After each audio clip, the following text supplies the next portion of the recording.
Welcome, everyone. This is your friend, the DN What If, here with another exciting fanfiction. Today, we're diving into the story of what if Deku was transmigrated into an ADHD-ridden body? If you enjoy this video, don't forget to hit that like button and subscribe for more fanfiction content just like this. Now, let's get started with the fanfic. Tier system. Yes, it is fully copied. From now on I might use some references from here. Tier 11. Infinitesimal. No jewel value available. This tier pertains to characters or objects that can create / destroy or affect the whole structure of a lower dimensional universe, or lower layers / levels of reality. Please note that existing as a drawing or being made of data / information is not to be ranked at this tier, as such beings are still three-dimensional, but on an incredibly small scale. This tier is broken into the following subtiers. 11C. Low hypoverse level. Characters or objects that demonstrate power equivalent to destroying / creating a 0D level construct of any size, or 3 levels of infinity / degrees of reality / fiction transcendence or similar beneath a 3D reality. This tier also includes characters who are vastly below this level, and all characters beneath this tier's requirements in any significant way will still be at this tier. 11B. Hypoverse level.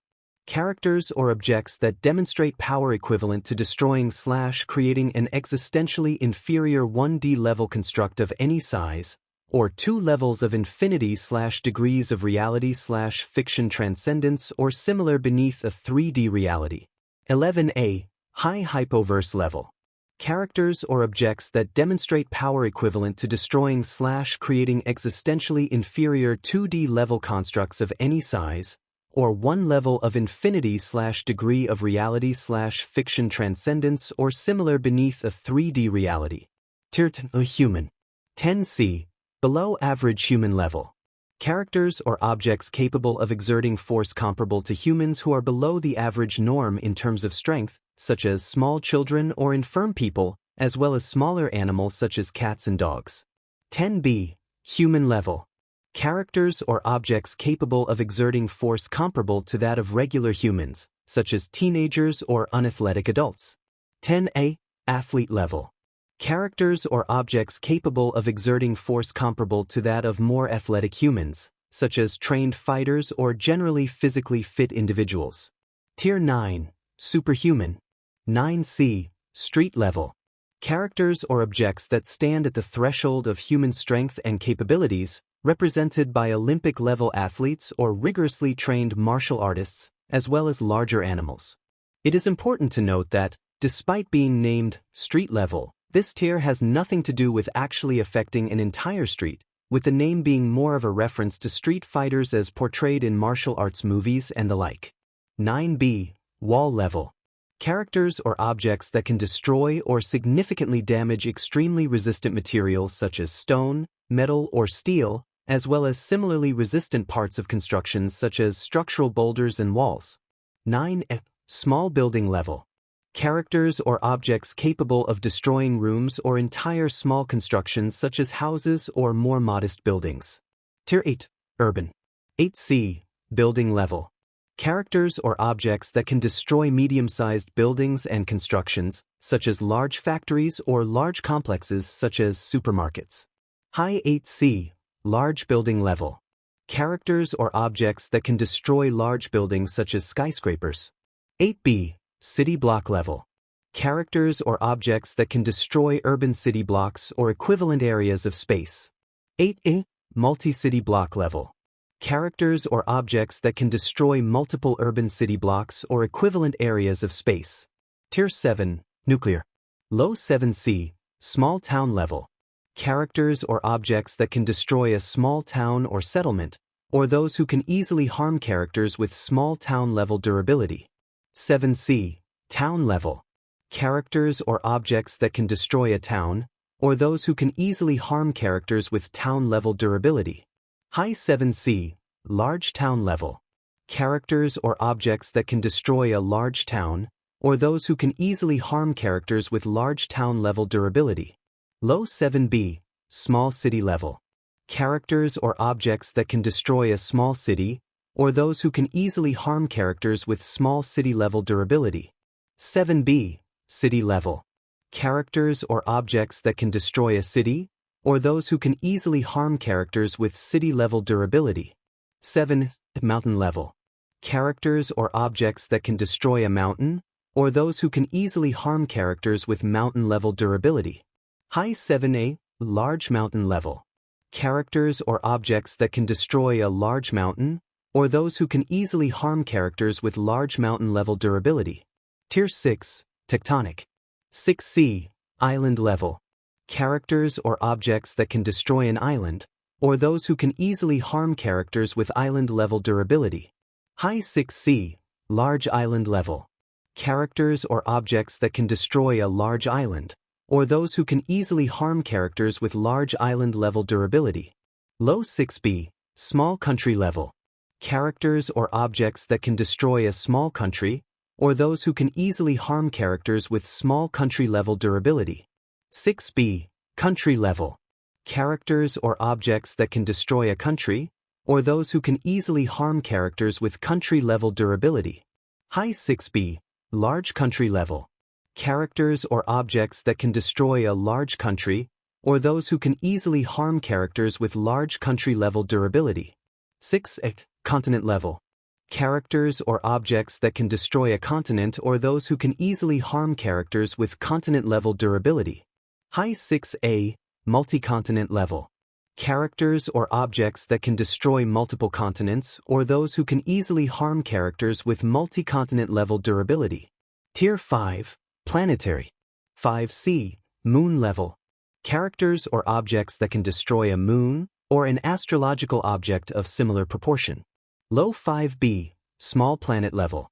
Characters or objects that can destroy a small planet, or those who can easily harm characters with small planet level durability. 5b. Planet level. Characters or objects that can create/destroy a planet. 5a. Large planet level. Characters or objects that can create/destroy large ice giants such as Uranus and Neptune. High 5a. Dwarf star level. Characters or objects that can create/destroy very small stars. Low 4c. Small star level. Characters or objects that can create/destroy small stars. 4c. Star level. Characters or objects that can create/destroy a star. High 4c. Large star level. Characters or objects that can create/destroy a large star. 4b. Solar system level. Characters or objects that can create/destroy a solar system. 4e. Multi-solar system level. Characters or objects that can create/destroy multiple solar systems. Tier 3. Cosmic. This tier is broken into the following subtiers. 3c. Galaxy level. Characters or objects capable of creating and/or destroying a galaxy when the space between celestial bodies is taken into account, as opposed to merely the matter encompassed by them. 3b. Multi-galaxy level. Characters or objects capable of creating and/or destroy multiple galaxies when the space between celestial objects is taken into account as well. 3. Universe level.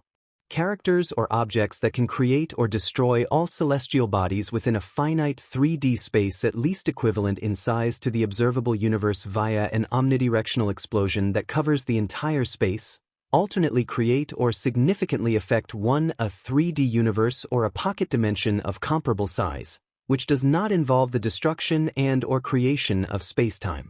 High 3a. High universe level. Characters or objects that demonstrate an infinite amount of energy on a 3D scale, such as creating or destroying infinite mass, or those who can affect an infinite 3D space. This extends to an infinite number of finite or infinite-sized 3D universes or pocket dimensions when not accounting for any higher dimensions or time. Large numbers of infinite 3D universes, unless causally closed from one another by a separate spacetime or existence, only count for a higher level of this tier. Being infinitely stronger than this level, unless uncountably so, does not qualify for any higher tier. Tier 2. Multiversal. Low 2c. Universe level plus. Characters or objects that are capable of significantly affecting, 1. Creating and/or destroying an area of space qualitatively larger than an infinitely sized three-dimensional space. Common fictional examples of spaces representing such sizes are space-time continuums, the entire past, present and future of three-dimensional space, of a universal scale. However, it can be more generally fulfilled by any four-dimensional space that is either equivalent to a large extra-dimensional space, that is, a higher-dimensional bulk space which embeds lower-dimensional ones, such as our universe, as subsets of itself, whose dimensions are not microscopic/compactified. B. Portrayed as completely transcending lower-dimensional objects and spaces in the setting of a given work of fiction. 2c. Low multiverse level. Characters or objects that can significantly affect, 1. Create and/or destroy small multiverses which can be comprised of several separate spacetime continuums ranging anywhere from 2 to 1,000, or equivalents. 2b. Multiverse level. Characters or objects that can significantly affect, 1. Create and/or destroy larger multiverses which comprise from 1001 to any higher finite amount of separate spacetime continuums. 2a. Multiverse level plus. Characters or objects that are capable of significantly affecting, 1. Creating and/or destroying a countably infinite number of separate spacetime continuums. Tier 1. Extra-dimensional. Characters or objects that can significantly affect spaces of qualitatively greater sizes than ordinary universal models and spaces, usually represented in fiction by higher levels or states of existence, or levels of infinity, as referred below, which trivialize everything below them into insignificance, normally by perceiving them as akin to fictional constructs or something infinitesimal. Low 1c. Low complex multiverse level. Characters or objects that can universally affect, create and/or destroy spaces whose size corresponds to 1 to 2 higher levels of infinity greater than a standard universal model, low 2c structures in plain English. In terms of dimensional scale, this can be equated to 5 and 6-dimensional real coordinate spaces, r to the power of 5 to r to the power of 6. 1c. Complex multiverse level. Characters or objects that can universally affect, create and/or destroy spaces whose size corresponds to 3 to 5 higher levels of infinity greater than a standard universal model. In terms of dimensional scale, this can be equated to 7 and 9-dimensional real coordinate spaces, r to the power of 7 to r to the power of 9. High 1c. High complex multiverse level. Characters or objects that can universally affect, create and/or destroy spaces whose size corresponds to 6 to 7 higher levels of infinity greater than a standard universal model. In terms of dimensional scale, this can be equated to 10 and 11-dimensional real coordinate spaces, r to the power of 10 to r to the power of 11. 1b. Hyperverse level. Characters or objects that can universally affect, create and/or destroy spaces whose size corresponds from 8 to any higher finite number of levels of infinity above a standard universal model. In terms of dimensional size, this can be equated to 12-dimensional real coordinate spaces and up, r to the power of 12 and up. High 1b. High hyperverse level. Characters or objects that can universally affect, create and/or destroy structures whose size is equivalent to a countably infinite number of qualitative sizes above a universal model, usually represented in fiction by endless hierarchies of layers of existence, each succeeding one completely trivializing the previous into insignificance, or more generally a space with countably infinite dimensions. 1. Transcendent. Characters or objects that functionally transcend the rest of the tiering system. These characters are completely transcendent to even those that have absolute power over a single infinite hierarchy of levels of infinity. Low 1a. Low outerverse level. Characters or objects that can affect structures with a number of dimensions greater than the set of natural numbers, meaning in simple terms that the number of dimensions is Aleph 1, an uncountably infinite number assumed to be the cardinality of the real numbers themselves, and therefore that such objects fully exceed high 1b structures, which have only a countably infinite number of dimensions. More information on the concept is available on this page. Note that, If the high 1B structure in question is a hierarchy of levels of existence, then simply being at the top of such a hierarchy does not qualify a character for this tier without more context, and an additional layer added on top of the infinity level of this hierarchy is likewise not enough. To qualify as an equivalent of the above description, they need to surpass the hierarchy as a whole and not simply be on another level within it. 1A, Outerverse level. Characters or objects that can affect structures with a number of dimensions equal to the cardinal Aleph 2, which in practical terms also equals a level that completely exceeds low 1A structures to the same degree that they exceed high 1B and below. This can be extrapolated to larger cardinal numbers as well, such as Aleph 3, Aleph 4, and so on, and works in much the same way as 1C and 1B in that regard.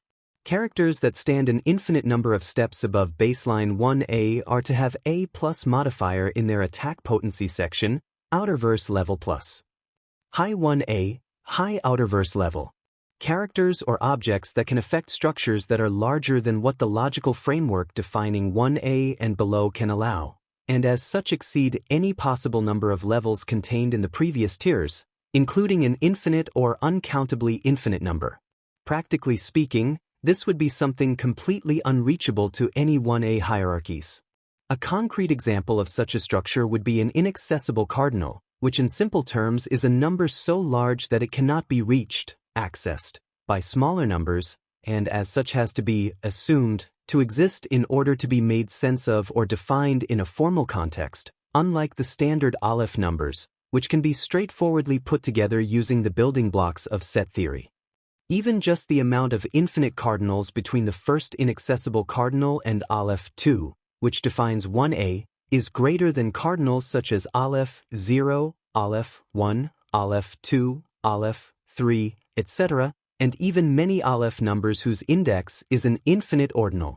More information on the concept is available on this page. Tier 0, Boundless. Characters or objects that can affect structures which completely exceed the logical foundations of high 1A, much like it exceeds the ones defining 1A and below, meaning that all possible levels of high 1A are exceeded, even an infinite or uncountably amount of such levels. This tier has no endpoint, and can be extended to any higher level just like the ones above. Being omnipotent, or any similar reasoning is not nearly enough to reach this tier on its own. However, such statements can be used as supporting evidence in conjunction with more substantial information. Comment. 0 comment. Chapter 1. Chapter 1. The Gacha is strong in the. I immediately open my eyes. The first thing that hits me is the image of a dude with the tightest costume I had ever seen, buffs like no other, golden hair, and 32 snow-white teeth. Next was a mix of more than one thing. The body I had finally gotten used to after 18 years wholly changed, the sound of a woman speaking Japanese, which I understood, and other small but confusing things. I didn't move, my mind being in too much chaos to even correctly command my body. I tried falling back asleep thinking of this as a dream, but it didn't work, so I thought someone kidnapped, maybe aliens? No, everything looks too old, magicians? No, too few grimoires and not enough smell of books? The dude from Boku no Pico? Not enough ice cream luckily. I could finally move, but I gained only a face against the ground. The sound of hurried steps outside the room made me panic. My breath was becoming unsteady, my eyes were shaking, and my head is throbbing with pain. Too much information in too few seconds. The steps got closer and closer until they were in front of the door of the room. I was just a step away from either punking or fainting, but unlike what I feared, when the door opened, the only thing I saw is a short chubby woman with green hair, wearing an apron with the words, "Best and holding a spatula as if it was a weapon. The feeling of puking disappeared, but I still almost fainted. I recognized her. She was Izuku's mother from My Hero Academia. Did a cosplayer FAND kidnap me? Izuku! She rushed towards me, throwing the spatula to the side. Izuku! Did I get Transmigrated? And that was the last straw. I fainted. An unknown amount of time and memories later, I understood my situation. It is the usual setting. Izuku's soul died due to his feeling of loneliness and sadness. A random ROB saw the problem. Decide a random person, and put him inside Izuku's body so the story would go forward. Only one small problem. First, Izuku already met All Might. He didn't get one for all. Of course, I had to be put in a what-if scenario. Being transmigrated to a world where being a gun is normal wasn't enough. I also had to lose my unique form of power in this world without necessarily becoming a villain or training until I become bald. I slowly opened my eyes this time and got happy because I was finally able to move my body again. Maybe my soul had to get used to this body. Don't know. But this time, instead of the All Might poster, right in front of me, a golden screen similar to the ones from the Gamer Manhwa could be seen. Congratulations, you have gained the random system, the system that doesn't know itself. The what? By fusing with a new host, the random system must spin 5 gachas, functions. 5 golden rules appeared right in front of me, and before I could read what was written in them, they began spinning at an impressive rate. After more or less 5 seconds they stopped and a new screen appeared. You have gained the functions: status, quests, trees, dungeon, class. Status shows the current skills and physical/mental strength of the host in a numerical form. Quest. The system will give random quests, and depending on the quests the reward varies. If failed, no penalty will be given, and the knowledge of being a failure is enough. By completing certain actions you can gain skill trees, which completed through the use of skill points, will give different rewards to the host.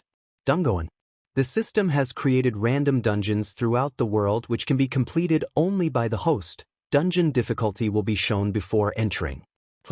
By doing some pressed actions you can gain classes, which can be bought through class points. Apart from these functions, the system has an already preset gacha function. Everyday host will be given a ticket, random, use it to get a reward, and use more than one at the same time for better rewards. More tickets, better rewards. Bad side, I got a gacha. The good side, I got a gacha. I slowly get up from the ground, causing the ice packet on my head to fall on the bed. I didn't waste a second and I opened my status, only to get disappointed. Name: Izuku Midoriyan, age 14, race human, class none, says strength 5, endurance 7, dexterity 10, agility 5, intelligence 20, wisdom 10, willpower 10, -5, charisma 4, perception 15. Titles: SLV. Quest. Gacha. Too many pieces of information and things to read, but let's start from top to bottom. I skipped name, race, and age and went for the class button.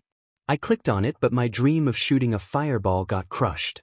Current obtainable classes: Artist, Observer, SLV, Guardian. Current class points: 1. So I either become SLV, a depressed man without an ear who got soup throwed at, a creep, or a tank. Tank it is, but later. I tried to click on the stats like strength to understand what they did, but nothing popped, so I went for the titles and clicked on the only one I have. SLV. You have most of your life as a SLV, thus causing your willpower to be lower than a normal human, reducing willpower by 5, and can be removed by beating your owner. Seems like a fight with Bakugo is a must. Next, I clicked on the skill sections, and a very small window appeared. Observe LV.1. Your eyes have trained yourself to observe people for long PRDS of time, which makes it easier to catch on to details by skill level, %. Drawing LV.1. Your ability to present your creativity on paper and your drawings are skill level, % better. Pain resistance LV.1. You have suffered so much that you got used to it. Pain gets numbered by skill level, %. This smells too much like the gamer, a copycat maybe? Next came trees. Due to the presence of the class system, to unlock a tree you must first unlock a class. I sighed and lastly clicked on the quest tab, and like I expected, I currently had no quest. I removed all the windows that had been created until now, and lay my body on the bed, thinking of my future. What should I do? Well, of course I must get stronger than anyone in this world first. This means training stats and skills, getting classes, completing quests, dungeons, trees, and of course my main possibility for power, gacha. But gacha is random, so what is the best place where the highest number of quests, training structures, dungeons, and maybe other things depending on what I get from Gacha. Sai Yue it is yay. New quests. Training for physical power. Goal: 100 sit-ups, 100 push-ups, 100 squats, 10-minute plank, 10 kilometers run, 10-minute yoga session. Reward: +1 on random physical stats. Repeatable. Training for mind power. Goal: read books. Reward: depends on the book. Repeatable. Getting you it. Goal: get selected to become part of Class 1A. Bonus goal: get first place. Reward: 10 Gacha tickets, SLV title removal. Bonus reward: 1 Gacha power ticket. Time limit: 1 month until UA exam. Me and my mouth, and on second thought, I only have 1 month?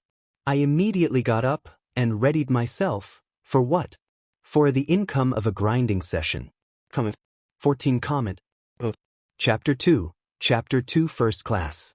But before that, I open up the class screen and use my only class point to unlock the class Guardian. You have selected the class, Guardian. Guardian. A Guardian is someone who pushes through hardship with only his body, not using a shield but being the shield himself, ready to protect others or die trying. Effect: boost endurance growth by 2 times, boosts strength growth by 1.5 times, unlocks the Guardian tree, boosts the growth of all defense/resistance skills. By unlocking the first tree you have gained 10 tree points. With a big smile, I open the tree section and finally realize its true function. Guardian's tree. Tree points. Bash LV 0.1 by 3 points. Hard Bones LV 0.1 by 5 points. Shout LV 0.1 by 10 points. Several other skills similar to the ones that a tank usually had could be seen, and from each starting from them trenches leading to new advanced skills could be seen but not bought. And right at the peak, all the trenches pointed at the same skill. Unbreakable LV max by 10,000 tree points. I sighed. Knowing that it would take a while before I reached that skill, I looked back at the start and decide on which skills I should pick. First, I removed all weapon-related skills. I currently have no weapons and no way of obtaining them unless through Gacha, and even if I obtain them I'd need a sword or shield to use the class skills. So I decide to buy skills that I can use in all type of situations. Hard Bones LV 0.1, 5 points. Your bones have been trained to never break and always carry your body, which lowers the chances of bones breaking bones by skill level, %. The chance to still being able to move even with broken bones, chances get higher at higher levels. Stomp LV 0.1, 3 points. You are a guardian who protects others, but what if you can't reach him? You make him fall. By infusing your legs with all of your strength you can create a small tremor to make enemies stunned, higher level stronger tremors and stunning status last longer. Rock Steady LV 0.1, 2 points. To protect others you must always stay on your feet and never fall, which lowers chances of stumbling, getting pushed and losing balance by skill level, %. Reaming points, 0. I used all my willpower to not try out Stomp right away, due to the chance of worrying Izuku's mother even more. Still feels somewhat wrong, but for now, I will live this life with what I have. I head for the drawer and take the least All Might themed training clothes and I head downstairs, but not before checking the time in my phone, which compared to the one I had in my universe. It's the same? Is this world so focused on heroes that technology hasn't even advanced one bit? A thing to look at later on. I get on the first floor and almost got crushed by small green broccoli. Izuku, are you okay? Do you feel pain anywhere? Do I need to call the doctor? Never mind, we directly going to the hospital, she said while trying to drag me away. Fortunately, due to my mother not so strong body, and the effect of Rock Steady taking effect, I was able to resist getting pulled.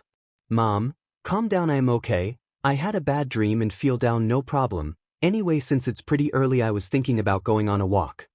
But, okay, just pay attention and don't go near dangerous areas. I nod and head outside, not noticing the worried look from my mother, tears almost falling from her left eye. Before starting the training I do 10 minutes of yoga, so to lower the chances of hurting my body, and then I start my 10 kilometers run. 1 minute in and I was already out of breath. I had done just around meters, but to my pleasure, I received a notification. By reaching your body limit, you have gained a +1 in endurance. By training the main aspect of your class, Guardian, you have gained a 3 point. By running for 1 minute, you have gained the skill Running LV.1.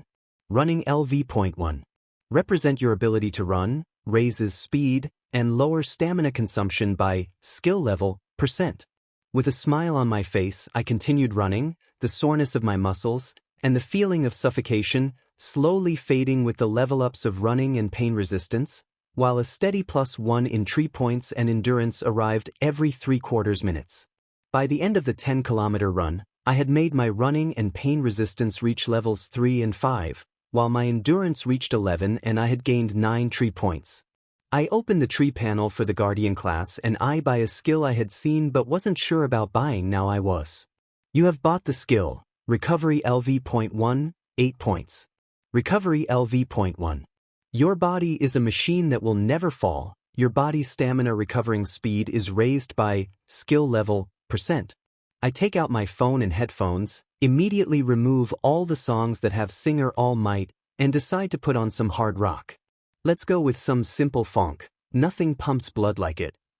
Fed up, Ghostman. After setting the mood, I drop to the ground and start with the push-ups. It took only 3 for my arms to start screaming in pain, but I focused my mind on the music and the skills, plus the skills did the rest. After 13 minutes I had finished the push-ups, and my arms felt like jelly, so I stayed unmoving, letting recovery do the work. Thanks to this training session I gained 2 points in street, 1 in end, and 1 in pain resistance. By the time I could feel my arms again, I gained a level of recovery. From my position, I moved to position my stomach to the sky and I start doing sit-ups. This time it took more than 20 to start feeling the burning sensation on my stomach, most likely thanks to the combination of my endurance and resistance skill. It took way less than before, and I completed the 100 reps in 5 minutes, gaining another 2 points in end, 1 in will, and a level up in recovery. By the time I had finished all my training sessions, I was heavily breathing on the ground, every fiber of my body hurting like never before. But thanks to the heavy training session for me, I made my STR and end reach 11 and 15, while my AG reached 8 and my will reached 13, -5. My skills instead now looked like this.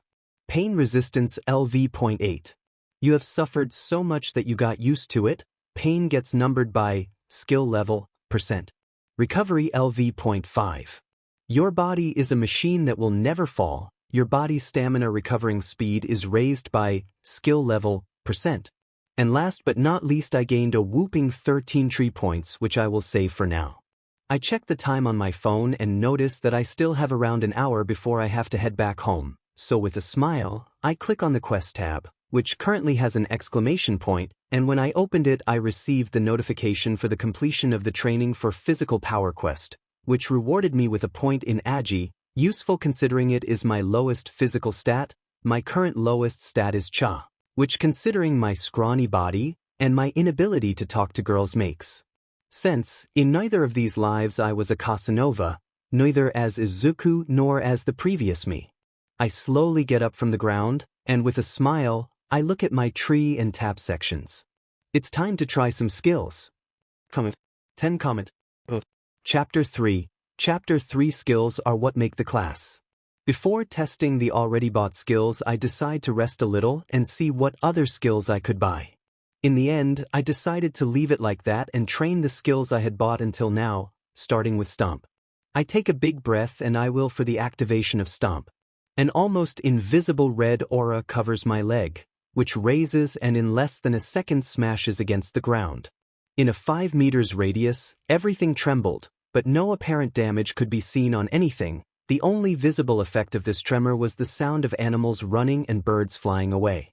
I tried to use it again on the other leg, and the only thing that caused this skill was soreness in the legs. Nothing seemed to change inside my body.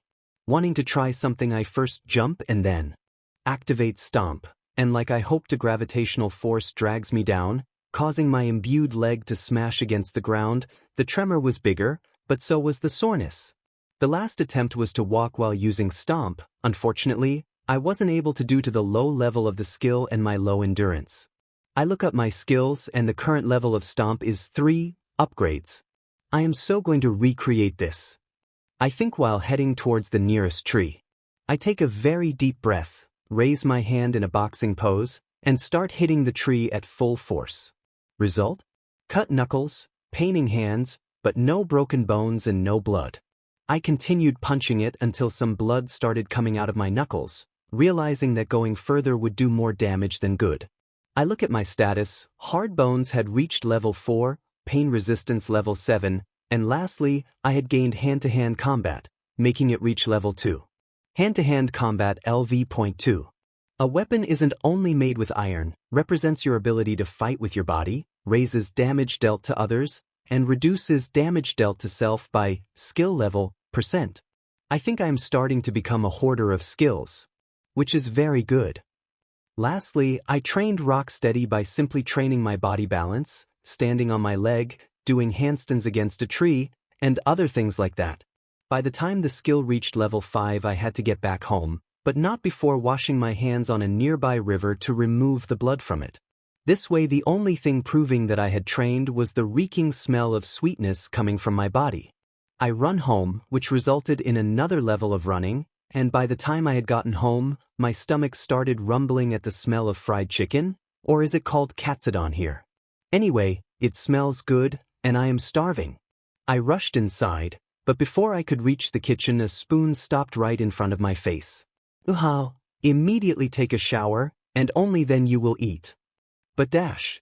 Before I could say anything a strange purple aura covered Mom, so I looked down and headed to the bathroom, to take a shower. What surprised me though, was what could be seen after I had gotten out of the shower. Just this morning, I had a scrawny body covered in scars, now a normal-looking body, still with scars, could be seen. In less than 3 hours, my body went from sick to nearly normal. Is this the power of a status screen? FING up. I also noticed the shapes of my face becoming a little sharper and the dark circles around my eyes becoming less present. I opened my status, and as I had thought, my cha went from 4 straight to with a smile. I put a towel on and head towards my room, putting on some basic clothes. I go downstairs and right on the table I can see a very big plate of katsudon just waiting for me. I rush to it and start wolfing it down. Slow down or you will choke, Mom said while putting a glass of water in front of me. I wolfed down another piece and moved towards the glasses of water, drinking it in 3 big gulps. I let out a sigh, and before eating again I look at Mom again. Can I talk about something? Her face became serious, and she sat on a chair right next to me and started talking. I knew this day would come. You see Izuku, when Mom and Dad love each other a lot dash. Not that type of talk, I said with red cheeks, Izuku's memory making me feel embarrassed. Then what?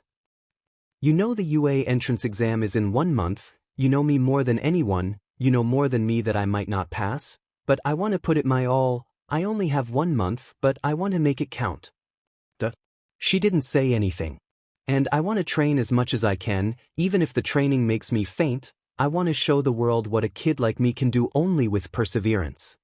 She still didn't talk, but just as I was about to talk again, she rushed towards me, catching off guard, and hugging me with all her strength.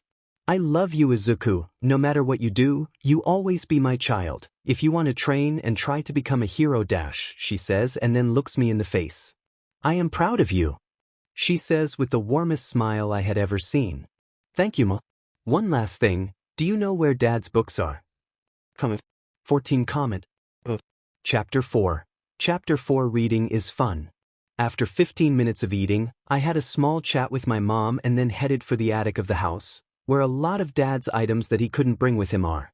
Strangely, Izuku had no memory of what he looked like since he left when he was young, and no photos of him were around the house. In of the memories, Izuku asked why there weren't any, and she simply said at the start they were supposed to go with him, so he had taken all the photos, but in the end we stayed here, so all photos remained with Dad. Yeah, something smells fishy, but currently, I have no clue what my father could look like. I only know his name is Hisashi Midoriya, and that he has a fire-breathing quirk. If even this information is true or not, I don't know. I finally reached the attic, and after holding my breath to open the door and let some of the dust get out, I got inside and started to search for the books. To my surprise, apart from the books I also found training weights and martial arts manuals. Was my father a hero? Or did Mom wish to be one? Well, not my problem, because I will be sure to grind my skills with these things. I take out all the books and decide to start with the smallest one, around 100 pages, a thriller book with an assassin, a pretty basic setting but good as a starting point. Thanks to Izuku's memories, apart from understanding and speaking Japanese, I could also read it, or all of this would have been a problem. Silence spread in the room. The only sound hearable is my breath and the almost systematic turning of pages.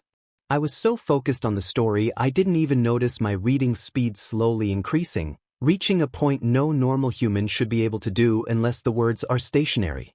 I was so focused that I didn't even notice the arrival of the last page, which kinda shook me. Did I read that fast? I take out my phone to check the time and I noticed that it had only taken me around an hour to finish the whole book. Thinking it might have been caused by a new skill I had ignored, I open up my status, and surprise, surprise, a new skill appeared. Speed reading LV.4.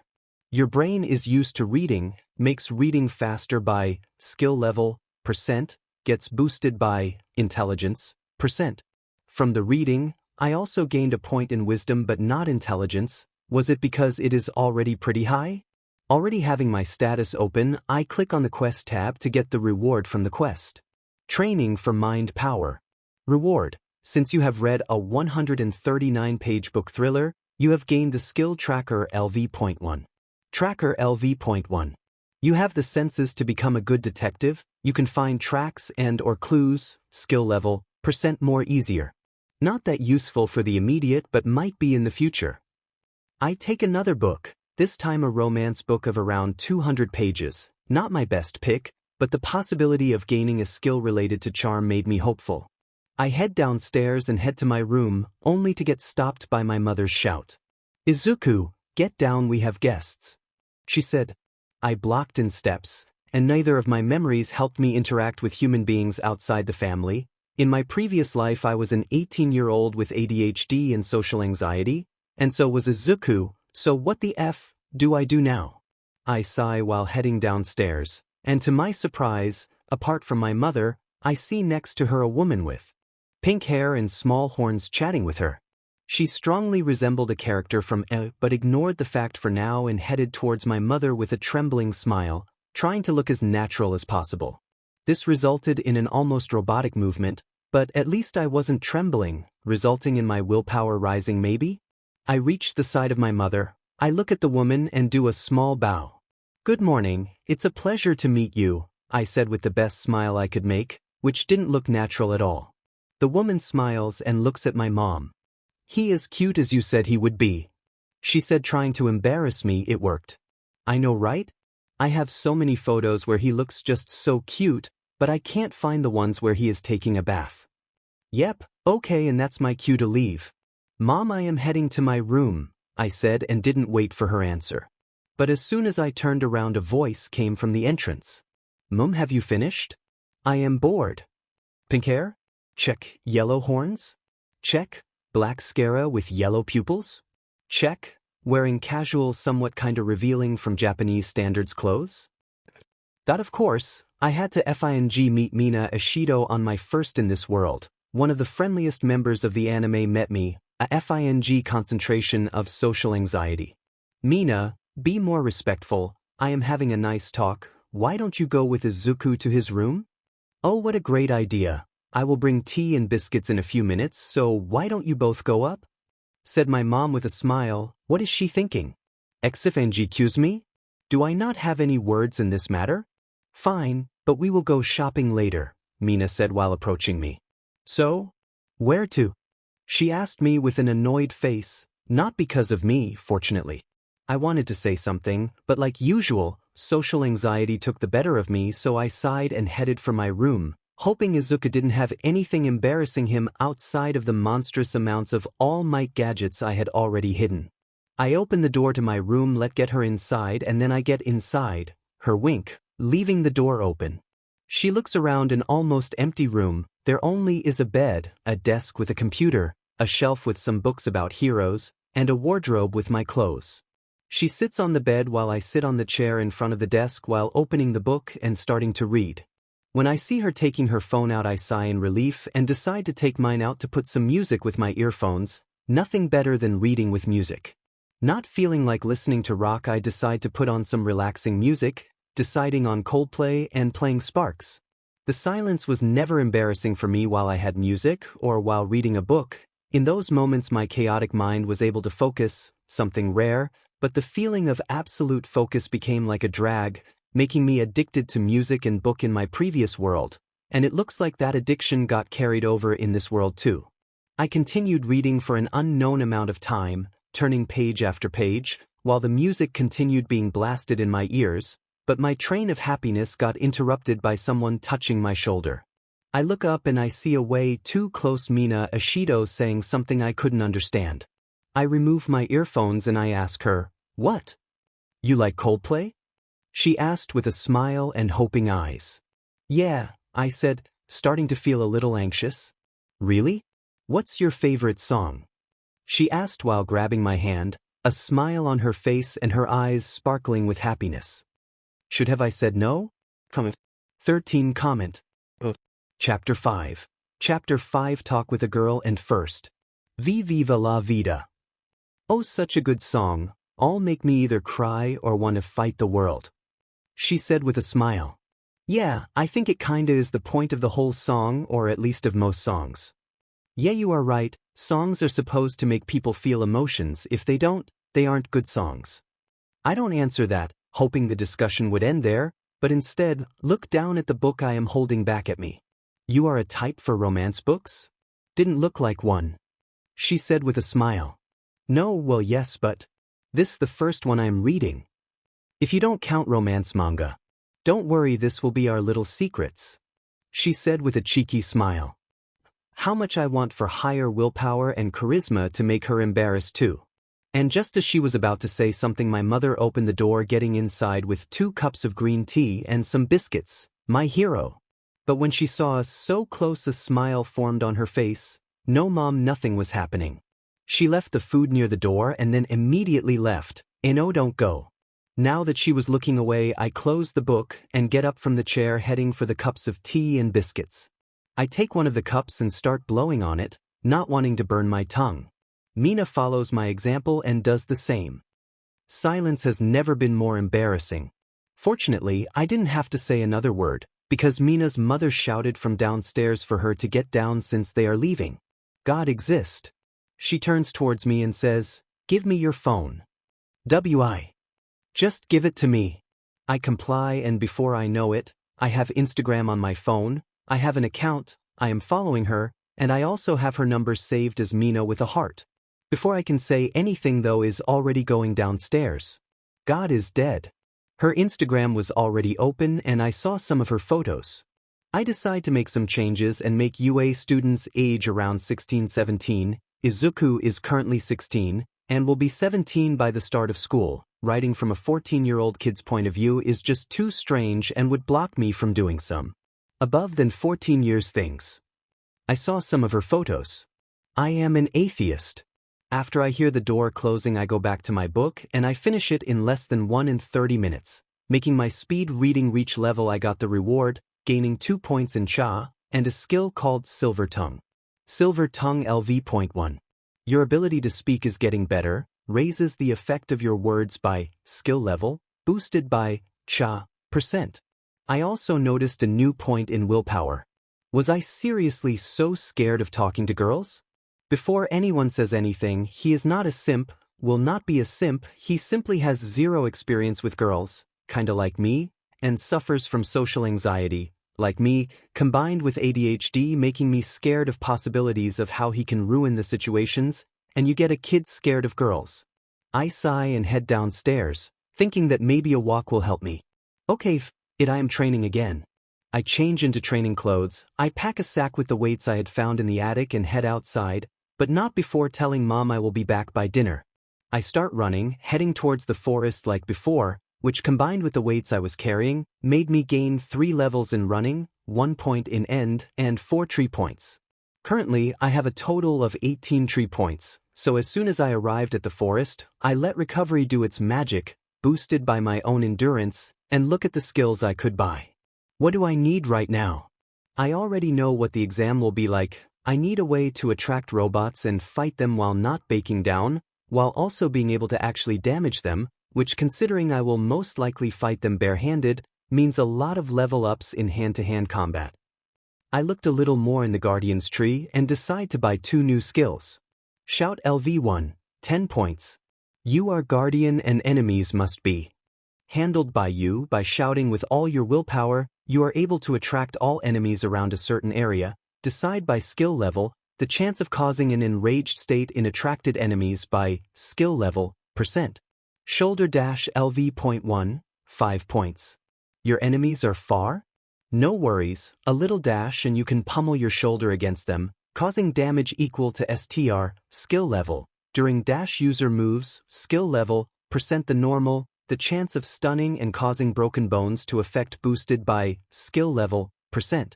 I decide in the end to buy a CC, crowd control, skill, a skill that deals both damage and bad status effects, while also making me move faster.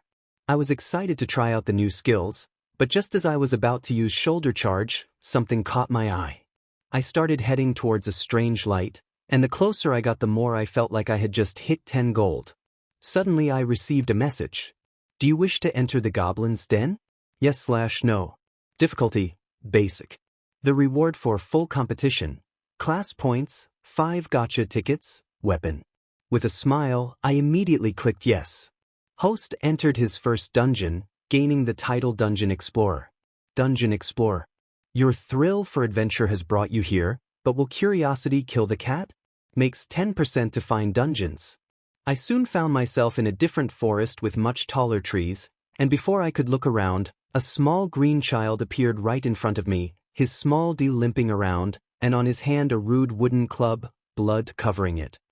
I won't feel bad for killing them, not one bit. Comment. Team comment. Chapter 6. Chapter 6 First Dungeon.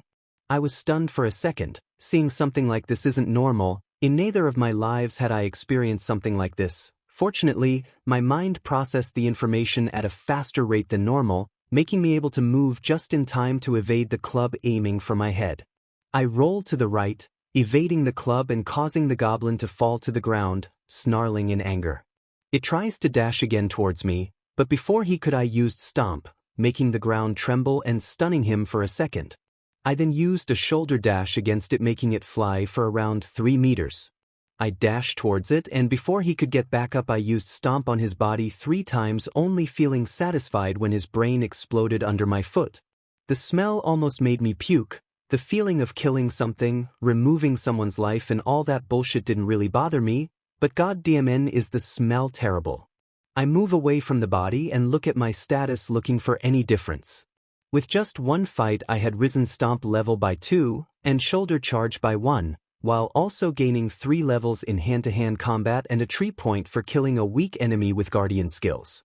This means that fighting makes skill rise much faster than normal training, which makes sense since you are using skills in a life or death matter. Anyway, it's time to loot.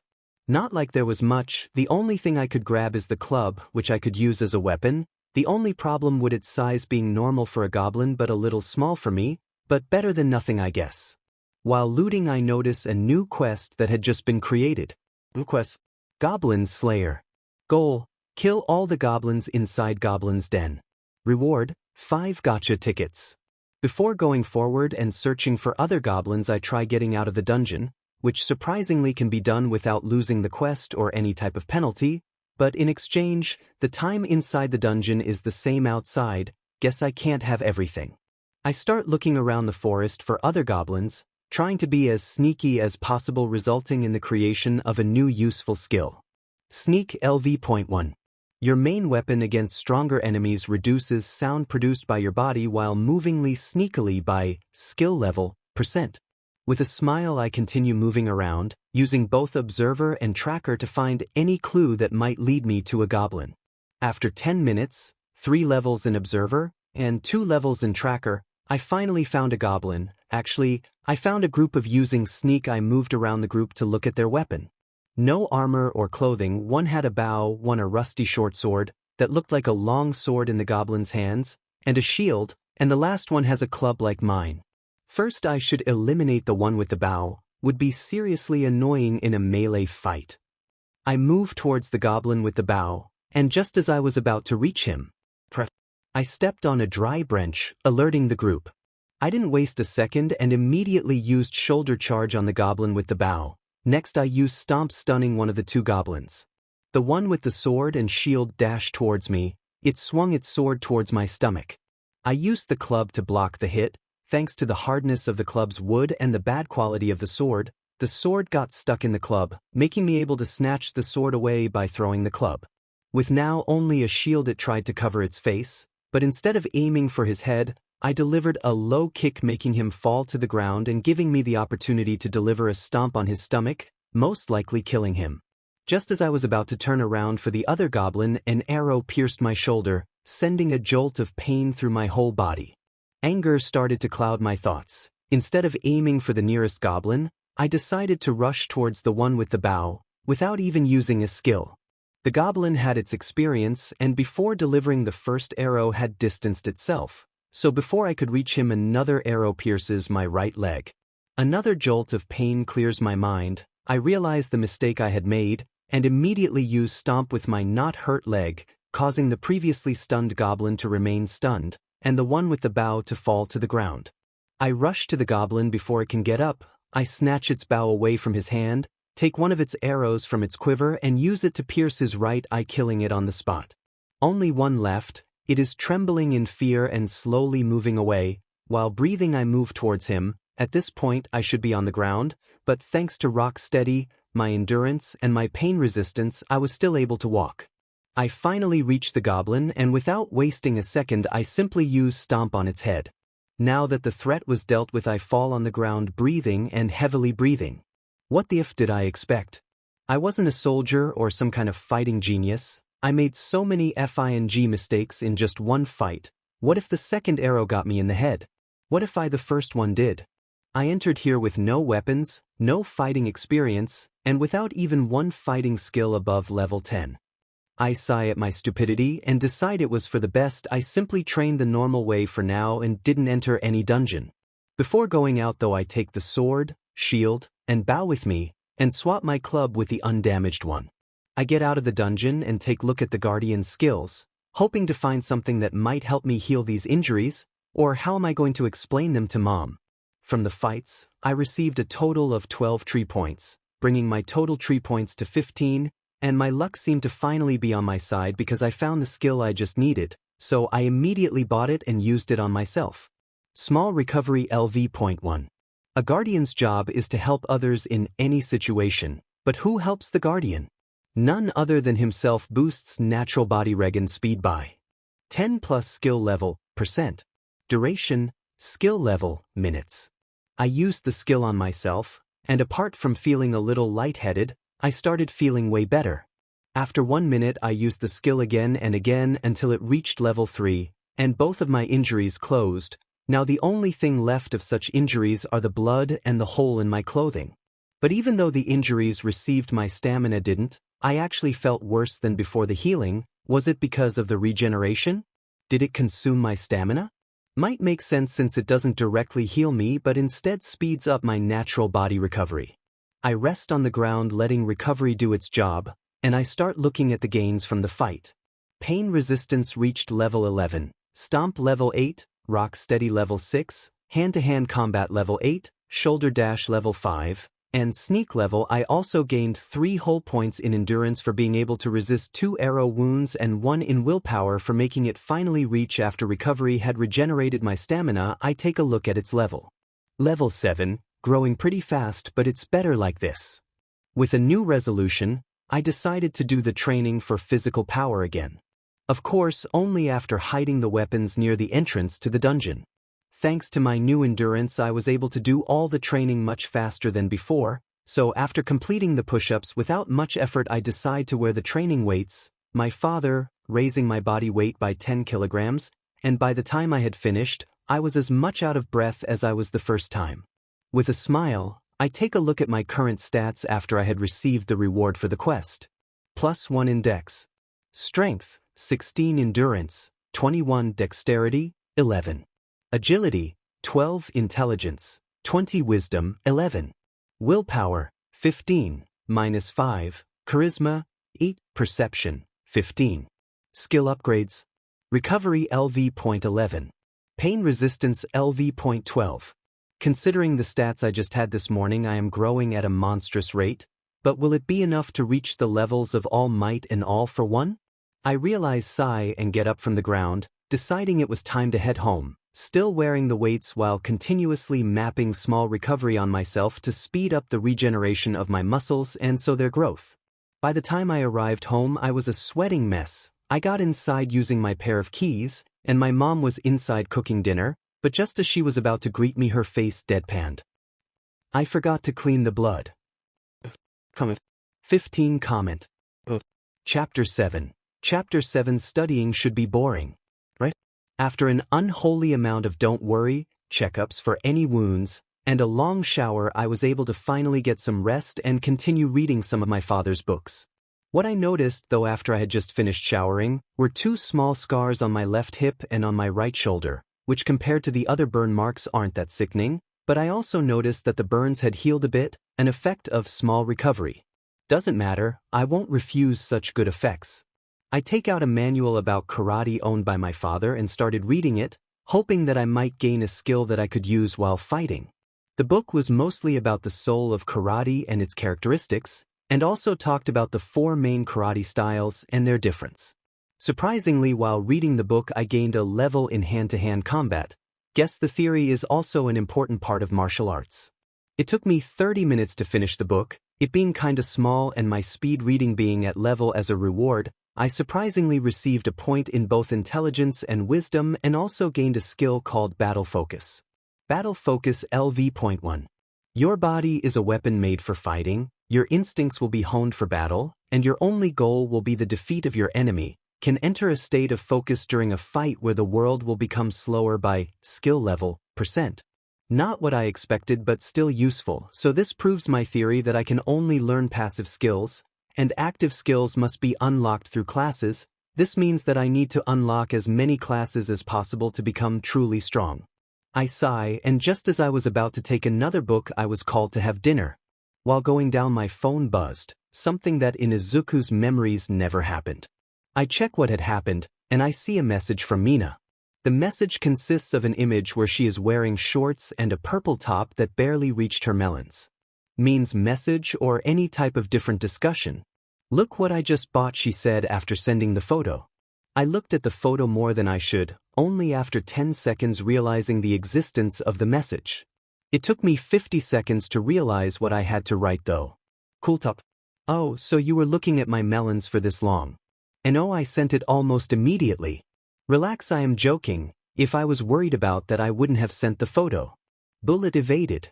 I reached the table and started eating, but during dinner, I received another message, but since I was eating, I was only able to read it after I finished. Are you busy tomorrow? Do I say no or yes? Not really. Why? Perfect, then tomorrow you will come with me. Because I saw your clothes. You seriously are too obsessed with All Might. Guess she isn't wrong. I'll be at your house by 5:30 p.m. Be ready, devil face emoji. I think I'll call the police. Too late, you already signed a contract with the devil. Mommy. We then chatted a little and I headed for my room. I was seriously too tired to train or to read a book, so I decided to get to sleep, thus ending my first day as Izuku Midoriya. I opened my eyes to the sound of my mom shouting my name, but I can't move even one muscle. Not because I would change my body, but because they FING hurt. I activate small recovery and feel all of my muscles slowly becoming less sore. I kept it active for as long as I could while getting up, showing, brushing my teeth, and changing clothes. By the time I had finished breakfast and was about to go out to take my train to school, my muscle soreness had almost disappeared and had gained 4 levels in the skill. As soon as I got out, I received a new quest. Reach school on time. Goal: reach your school by 8:45 a.m. by running. Distance: 15 kilometers. Remaining time: 40 minutes. Reward: +2 ADHD, 1 Gacha ticket. With a smile I started running towards school. With my new endurance, 25 kilometers was only a small run. The only problem is the time limit. I hope my agility and running skills will be enough. During the run, though, I also tried to take some shortcuts by jumping walls, evading people and other things, resulting in the creation of a new very useful skill. Parkour LV.1. Represent body nimbleness while running or jumping, improves reaction speed, body nimbleness, and equilibrium by skill level % while running. By the time I arrived at school, I still had 5 minutes before my first PRD. I checked my gains and was happy with what I saw. +3 agi, +1 dex, +3 running, +5 parkour. Reward, +2 agi, 1 gacha ticket. I started heading towards my class with a smile, but the smile disappeared when I felt everyone stare at me, only now remembering Izuku's status at school. Quirkless kid. Which meant no superpowers, no cool abilities, and no way of becoming a hero. Add the fact that Izuku always was a strange kid, and his obsession with heroes, and you get an easily bullied kid with no friends. Oi Deku. And here is the starter of this hell. I turn towards the voice, and I see it. Guy around my same height, with ash blonde hair, a punch-me grin, red eyes, a muscular build, and too much pride for his good. My instincts shouted at me to run, my memories filling my mind with bad scenarios, and my body wanting to tremble with fear. But I wasn't that Izuku, I am the new Izuku, and Izuku with 10 in willpower is an Izuku that can talk back. What do you want, Pomeranian? A vein popped in Bakugo's forehead, and he rose his right hand, and small explosions formed. What did you just call me? You also became deaf other than stupid Pomeranian? Request. Fight the bully. Goal. Fight against Bakugo and don't lose. Reward. Depends on how well you do. Here comes. Comment. 21 comment. Chapter 8. Chapter 8. Bullies get what they deserve. Do you know how fast an explosion can launch a person? I do. I thought while preceding a right on my right cheek, making me take 2 steps backward. You and Deku are to get dash, he said while approaching me, thinking he had already won. But just as he had gotten near enough, I try uppercut him. Try is the word.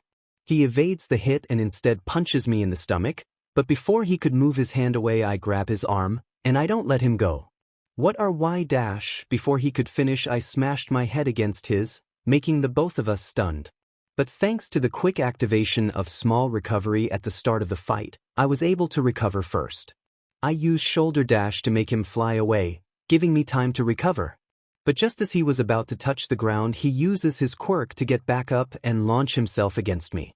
I barely made the attack, the first one. Just as he has gotten past me, he uses his quirk to change his trajectory and delivers an axe kick right in the middle of my head. He moves away while blood starts pouring out of my head, covering my eyes and lips. Unknown to me, a sickening bloody smile appeared on my face, which, considering how I was known as the wimpy quirkless kid, made a lot of people surprised. Was I always like this? Or is this a side of Izuku no one knew? It doesn't matter, what matters is the feeling of adrenaline pumping in my veins becoming addicting, almost reaching the same pleasure I get from leveling a skill or gaining a point in a stat. He again dashes toward me trying to hit me with a punch. I evade it and counter with a knee right on his stomach, followed by a short-distance shoulder charge, not as much knockback but still dealt the same damage. He falls to the ground, and just as I was to get on top of him to finish the fight, I get hit right on my face by an explosion. I am forced to take 7 steps back, the only ones making me stay up are pain resistance and rock steady. This breathe is breathe what you get you dash, Bakugo stared saying while getting up breathing with closed eyes. But as soon as he had gotten up someone grabbed him by his collar, and just as he had opened his eyes, they are forced closed again by a mass of green hair. A broken nose and an unconscious body ended the battle, the teachers finally arriving to stop the already finished fight. I had lost, but I would have felt shitty if I didn't at least do some serious damage to him. I slowly open my eyes, and before even starting to move I activate small recovery, trying to heal all the minor damage. With a grunt, I get up in a sitting position holding my head but still smiling at the memory of breaking Bakugo's nose. "Oh, you are up," a feminine voice says while walking towards me. I looked toward the voice and the same school nurse who appeared at least once in Izuku's everyday life before my arrival could be seen. She is an elderly woman around the same height as Izuku and has a body describable as one of a witch, long bony fingers, a long pointy nose, and cold eyes. But despite all of this, she still held a warm spot in Izuku's heart. She nears me and ruffles my hair while a small glow covers my body, making all the previous pain, leaving behind a sense of tiredness, slowly disappear thanks to recovery. She then takes a candy bar out of her pocket and gives it to me. "You are going to need if you don't want to faint." As soon as those words were said, a low growl came from my stomach that could be heard in the room. I take the bar from her hand and eat it in 2 bites. "If you feel all right, you need to go to class." I simply nod and get up from the bed, heading for the exit. But just before I could go out, she said something. "You did a great job." I simply nodded and got out of the room, heading for my class. While going, I checked on the progress and reward I had gained during the fight. 5 levels in pain resistance, 4 in hard bones, 5 in rock steady, 4 in recovery, 7 in hand-to-hand combat, 2 in shoulder dash, 1 in small recovery, 4 in battle focus, 15 tree points, and the reward from the quest. Which made me happier than breaking Bakugo's nose. Fight the bully. Reward. Class point. With a smile, I open up my class tab and take a look at the classes I can buy. Current obtainable classes. Artist. Observer. Tulvi. Martial Artist. Berserker. Guardian, but.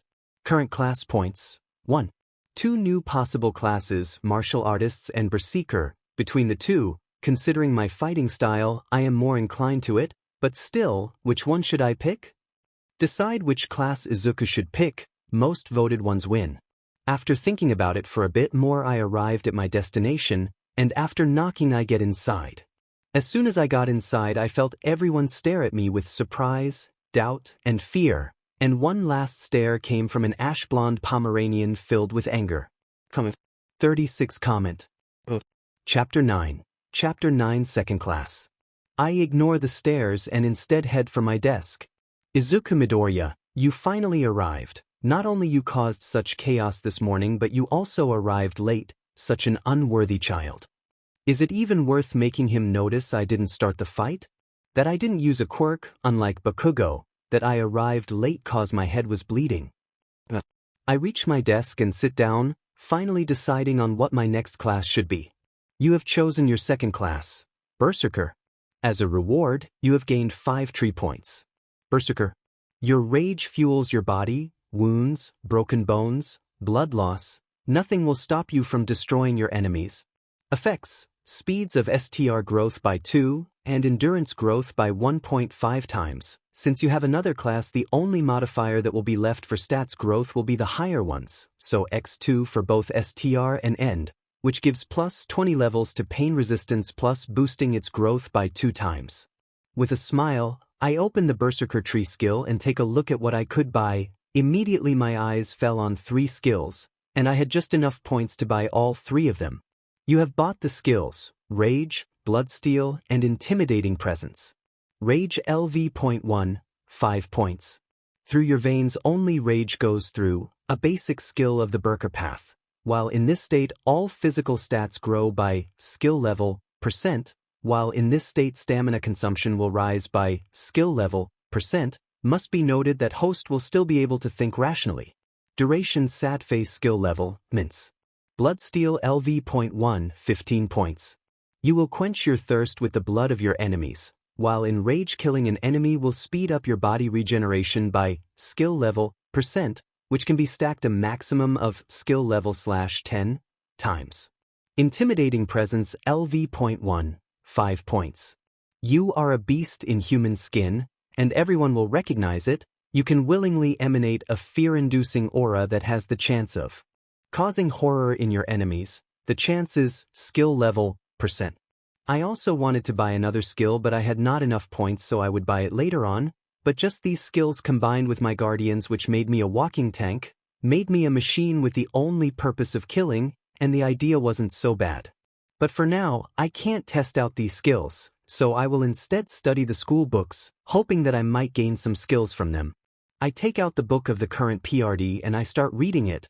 The subject of the book is math, so apart when there were words, my speed reading skill didn't help, but by the end of the lesson, I had gained 2 levels in speed reading, 1 point in int, and had read half of the book, small boosts but still useful. The bell rings and our lunch break starts. Not having no one to spend it with and not wishing for another fight with Bakugo, I run out of the classroom, using my parkour skill to evade everyone. I decide to head to the roof to eat my lunch, but then remembered that it was Izuku's usual eating spot and that Bakugo knew this, so I instead decided to eat by myself at the back of the school. I open up my bento my mom made and started eating with a smile because of the goodness of it. I take out my phone, put on my earphones and started listening to music and took out the same book I had almost finished in class to continue reading it. After around 30 minutes I finally finished my book and looked at my reward. Training for Mind Power. Reward, +2 int, Mathematics LV.1. Mathematics LV.1. Represent your ability to understand mathematical problems, speeds up all math-related thoughts, and make it easier to understand math problems by skill level, %. Not what I hoped for, but still might be useful in the future. What if I end up gaining a magician class purely based on math? That would be cool. Anyway, as soon as I dismissed the reward, I received a message on my phone. I check who it is and I see Mina's name, with under it an image. I unlock my phone and take a look at the photo. On it, I can see Mina in her school uniform taking a pic of herself while holding a yakisoba bread in her other hand while doing a cute pose. Under the photo the words WD could be read. Strangely, I didn't feel as scared as yesterday. Was it the now 10 in willpower, the near-death experience against the goblins? Or the fact I was able to fight Bakugo and break his nose? Maybe all of these combined, but anyway. I decide to take a pic of myself, coping with the pose that I had seen hundreds of Korean idols do, trying to do my best smile, which still looked horrible but not as much as yesterday, and sent her the image with the words nothing much WB. More or less a minute later she answered back. Who's this? Where is the Izuku who couldn't even look me in the eyes just yesterday? Do I have to seriously answer the question, or are you rhetoric? Don't answer, I like the new Izuku. Anyway, you up for this afternoon? I am. Tell me how much I should bring though. As much as you can. Chuckles, my wallet is in danger. Devil face emoji, you don't know how much. We continued chatting, every once in a while sending each other photos of our surroundings, and by the end of the discussion I had gained 2 points in charm, finally bringing it to 10, and 1 in willpower. Was I seriously so scared of girls? By the end of our discussion, the lunch break had ended and I was able to eat my lunch without being interrupted even once. Lucky. I start heading back to class, having still 3 PRDS to go through. Comment. 21 comment. Chapter 10. Chapter 10 date? I had just gotten home from school, a smile plastered on my face at the memory of Bakugo evading me. While in class I also finished reading a book about science and one regarding chemistry, which resulted in a total of +4 in int, and 2 skills named science and chemistry, which had the same effects as mathematics but reading their subjects. Thanks to all the reading I also gained 3 levels in speed reading. With the same smile I say hi to my mom and head up to take a shower and change into my casual clothes. Mina was about to arrive. By the time I had finished preparing, someone had knocked on the door and I rushed downstairs, hoping mom wouldn't do anything to embarrass me. I arrived just before she could do anything, and she only looked at me with a smile on her face. I sigh at her antics and take a look at Mina. She is wearing a pair of blue jeans, a t-shirt with a hole in her stomach, black Vans, and a black top over the higher part of the t-shirt. Compared to her I look like a child with a green shirt, an All Might hoodie, regular pair of jeans, and All Might themed shoes. I think I understand what Mina meant when she said I need a wardrobe makeover. She looks towards me, squares me up and down, and takes my hand. We seriously need to hurry, your fashionometer is going down fast. I comply and follow her, only stepping when we passed right next to a crepe seller, Mina's eyes bulging and her mouth watering when seeing the food. I look at her, a small smile appearing on my face. You want one? I ask her. She snaps her head towards me. Yes. She answered immediately. What are the magic words? Please. No. Then. I won't make you buy clothes that cost too much. I won't make you buy clothes that cost too much. I nod and head towards the seller and order 2 crepes. I wait for him to finish them, and after taking the 2 crepes I head back to Mina, who had teleported right next to me as soon as the crepes were done. We started eating while walking, her producing a small jiggle every time she had a bite. I also started eating and neither of us talked, simply enjoying the mood and the good food. By the time we finished we had arrived at the metro, which we took to reach Shinjuku. From there we simply started walking around doing some window shopping, and only getting inside stores when Mina saw something that she thought could do well with my style. When she asked my size I said 2 sizes bigger than mine. But first, baggy clothes, second, my body is going through a constant improvement at every point, changing the structure of my body. If, by the time I reach 100 strength I need to buy new clothes when I had just bought them, it would be annoying. At around 18:30 we finished all of my money and decide to head back. Where to first? Your house. I asked her. Oh, this is just the first date, Tiger. Calm down. No, wait, I meant date. What did you expect this would have been? An underground fight. But I thought. Actually, I didn't even think about it. A date usually is when a girl and boy, but not necessarily only these two, spend their free time together doing something fun. Which is what we did. I had my first date without realizing. My face became white and no words came out of my mouth. You should seriously look at your face right now. Relax, you did great, she said while patting my back. The rest of the date went smoothly. We decided to take a longer route to look at the panorama, and by the time we got to her home, it was already 19. We reached her house, and just as I was about to say goodbye to her, she tilted her body towards me and kissed me on the cheek. Bye, hear you tomorrow. I couldn't even tell her goodbye of how shocked I was.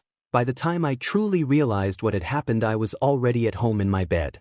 My brain calmed down a little and I checked the messages I had received from the system during the date. Silver tongue reached level 9. Yes, I'm smoother than I thought. Not having much to do and it still being pretty early, I decide to complete my physical training quest and finish one of the smaller books of Dad. By the time I had finished, time was around midnight and I had gained 2 points in Street, 1 in End, 1 in Dex, 1 in Agi, a ++1 in STR as a quest reward, and a ++2 in Wisdom from reading the book. The only skills were Recovery and Basic Self-Heal. Change the name from Small Recovery to this to not confuse the readers. Recovery now being at level 17, and Basic Self-Heal at level. Due to my new body having incredible endurance and stamina recovery, I didn't feel even one bit tired from the training, so I decided to do something risky. Currently, my lowest physical stats are Agility and Dexterity, and what better way to upgrade them if not jumping from one roof to another? Several, but that's not the point. I take out my oldest clothes and a black surgical mask and I head outside, exiting through the window of my room. I start running, heading for the store area of my city, where roofs are not too far and not too close to each other. When I reach the area, I get inside a small alley, and using a trash can and the fire ladders, I quickly get up the roof of the building. I look around searching for the nearest roof, and when I spot it, I take a deep breath, ready my legs, and I dash. And just 1 second before I reach the end of the roof, I jump. Ending up. Chapter 11. Chapter 11, Crushing a Skull. Crushing my abdomen against the border of the other building. All of the air that I collected inside my lunges got expelled, almost making me fall, but I was barely able to grab the border with my hands. I pulled myself up and rolled on the roof, catching my breath, not because I was tired but because I was scared of what had almost happened. I knew this was a shitty idea. Why am I even doing this? +2 hard bones. +1 pain resistance. +1 parkour. +3 tree points. F-. I thought while going back and searching for the next nearest building. The first few times I barely evaded falling from the roofs, but after parkour reached 10, and I understood the perfect moment to jump from roof to roof, I was able to move between buildings without crashing and without making too much sound. I was moving so well that I had gained 2 levels in sneak for not being discovered in a lived area. With a smile, I was just about to jump to another roof, when a shout came from one of the near alleys. Curious, I looked down at the alley, and the scene surprised me. A man with a hand shaped like a gun was pointing it at a woman and hinting at her to give him her purse. I acted on instinct. Well, more Izuku's ones that fused with one, and jumped straight from the roof and landed on top of the villain. Fortunately, the buildings weren't too high, barely 3 floors, so even though I knocked out the villain I didn't hurt myself too much, only causing 1 or 2 broken bones him. I turn towards the woman and simply look at her, not knowing what to say. Tears start falling from her eyes, a smile forms on her mouth and she shouts, "Thank you," before running away. And I did my good deed for the day. Congratulations, you have saved a life for the first time. Reward, Rookie Hero, title. Rookie Hero, upgradable. When people look at you they see a person to look up to, that they can believe in, that they feel safe when near to, +5 charm, and willpower. When helping people you receive a +5 in all physical stats. Upgrade requirements, save 100 people. Saved 1 out of 100. That ISF good sheet. I only saved someone and not only I removed the negative effect from the SLV title, but I also received a +5 in charm and an occasional +5 in physical stats. Suddenly I felt a sudden change in my entire being, but not on a physical level, but soul level? I don't know how to explain it, but I felt less distracted from the pain in my chest, I felt way less stressed from the memories of my date with Mina, and other small changes that were making me less anxious. Was this the effect from willpower raising? Has it always been like this but the stats rising were so small I didn't notice? What if it had risen by 10? Will I feel the same when I lose the SLV title? Because this feels amazing. I start hearing sirens approaching the area, so without further ado I leave the area and jump from roof to roof to get away. After I had gotten far enough I took out my phone and checked the time. Around 1 a.m., with recovery and my current endurance I need less sleep than normal, but still considering how tomorrow will be a dungeon exploration day I think it's for the best that I stop my hearing time for now and continue it later on. Unfortunately, I am not, for now, a machine. Using the same tactic I got right back to my house and used the window I had left open to get inside. While undressing I checked my rewards for the run back home, and I had gained another 2 levels in parkour, 1 in running, 1 point in endurance, 2 points for agi, and 3 whole points for dex, finally. After undressing and wearing my pajama, I laid down in my bed and fell asleep immediately. I opened my eyes and used basic self-heal to remove the grogginess I was feeling, and immediately got up, checking the time on the clock near my bed. Ding, I only slept 5 hours and I feel as if I slept 7 cool. I thought while seeing the time on the clock. I have around 1 hour before I need to prepare. Might as well complete a quest. And just like that, I started my normal training routine, ending with only a point gain in strength and a reward of 1 point in agi. I think I need to start wearing weights, or the progress will slow down. I thought while heading for the bathroom. I took a shower, washed my teeth, and wore my uniform, and just as I was about to head out Mom put her hand on my shoulder. "What are you doing?" she asked. "Going to school?" Why was she asking? Izuku, it's Saturday. I might be an idiot, but at least I am an efficient one, right? Now aware of the day I changed into the same clothes of yesterday night and headed out, telling my mother I would train. And training I will. But against goblins. I take my sword and shield and unlock 3 points, a basic skill of the Guardian class. Bash LV.1 3 points. You can't use a sword? Smash their heads with your shield, has a chance of skill level, enemies resistance to blunt damage, %, boosted by the quality of the shield and strength. Pretty straightforward but will be useful in case the enemy gets too close. I get inside the dungeon and just like the first time a goblin immediately tries to surprise attack me, but this time I was ready. I evade the attack and use bash for the first time against the head of the goblin. A hearable sound of broken bones spread on the area, and soon after the goblin fell to the ground with an open skull, rewarding me with a level in bash, battle focus, and 1 tree point. I think I am ready now. Comment. 13 comment. Chapter 12. Chapter 12. A berserker always fights. I heard steps coming from behind me, so I immediately activated Stomp to stun them and use its strength to dash towards the group of Golben. A group of 5 could be seen, 2 with wooden spears, 1 with a rusty sword, 1 with a mace, and the last one with a bow. Not wishing to live the same experience as the first time, I activate shoulder charge and head straight for the one with the bow, smashing all of my body against it and then using my sword to pierce its head, but due to the low quality of the sword, remained stuck in its skull. I turned towards the goblin just in time to use my shield to parry the spear from piercing my shoulder. I let go of the sword and instead grabbed the spear of the goblin, pulling him towards me and using bash on its head, causing another crushed skull. I turned towards the remaining two, and with a shield and spear in hand, I dashed towards them. The one with the spear and sword dashed towards me, but the one with the spear got impaled by me throwing the spear at him.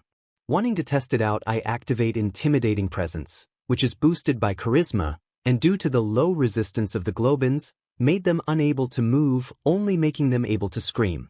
I grabbed the spear from the one I had impaled and use it to pierce the head of the one heading the sword.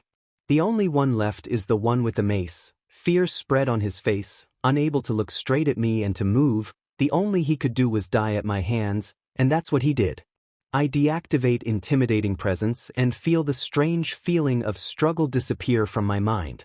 Using Near Stone, I sat down and relaxed a little, letting recovery and my natural endurance do their work while checking my reward from the two fights. I had gained 2 levels in Intimidating Presence, 4 in Battle Focus, 1 in Shoulder Dash, 2 in Stomps, and 3 new skills, them being Sword Mastery, Shield Mastery, and Spear Mastery. Sword Mastery LV.1.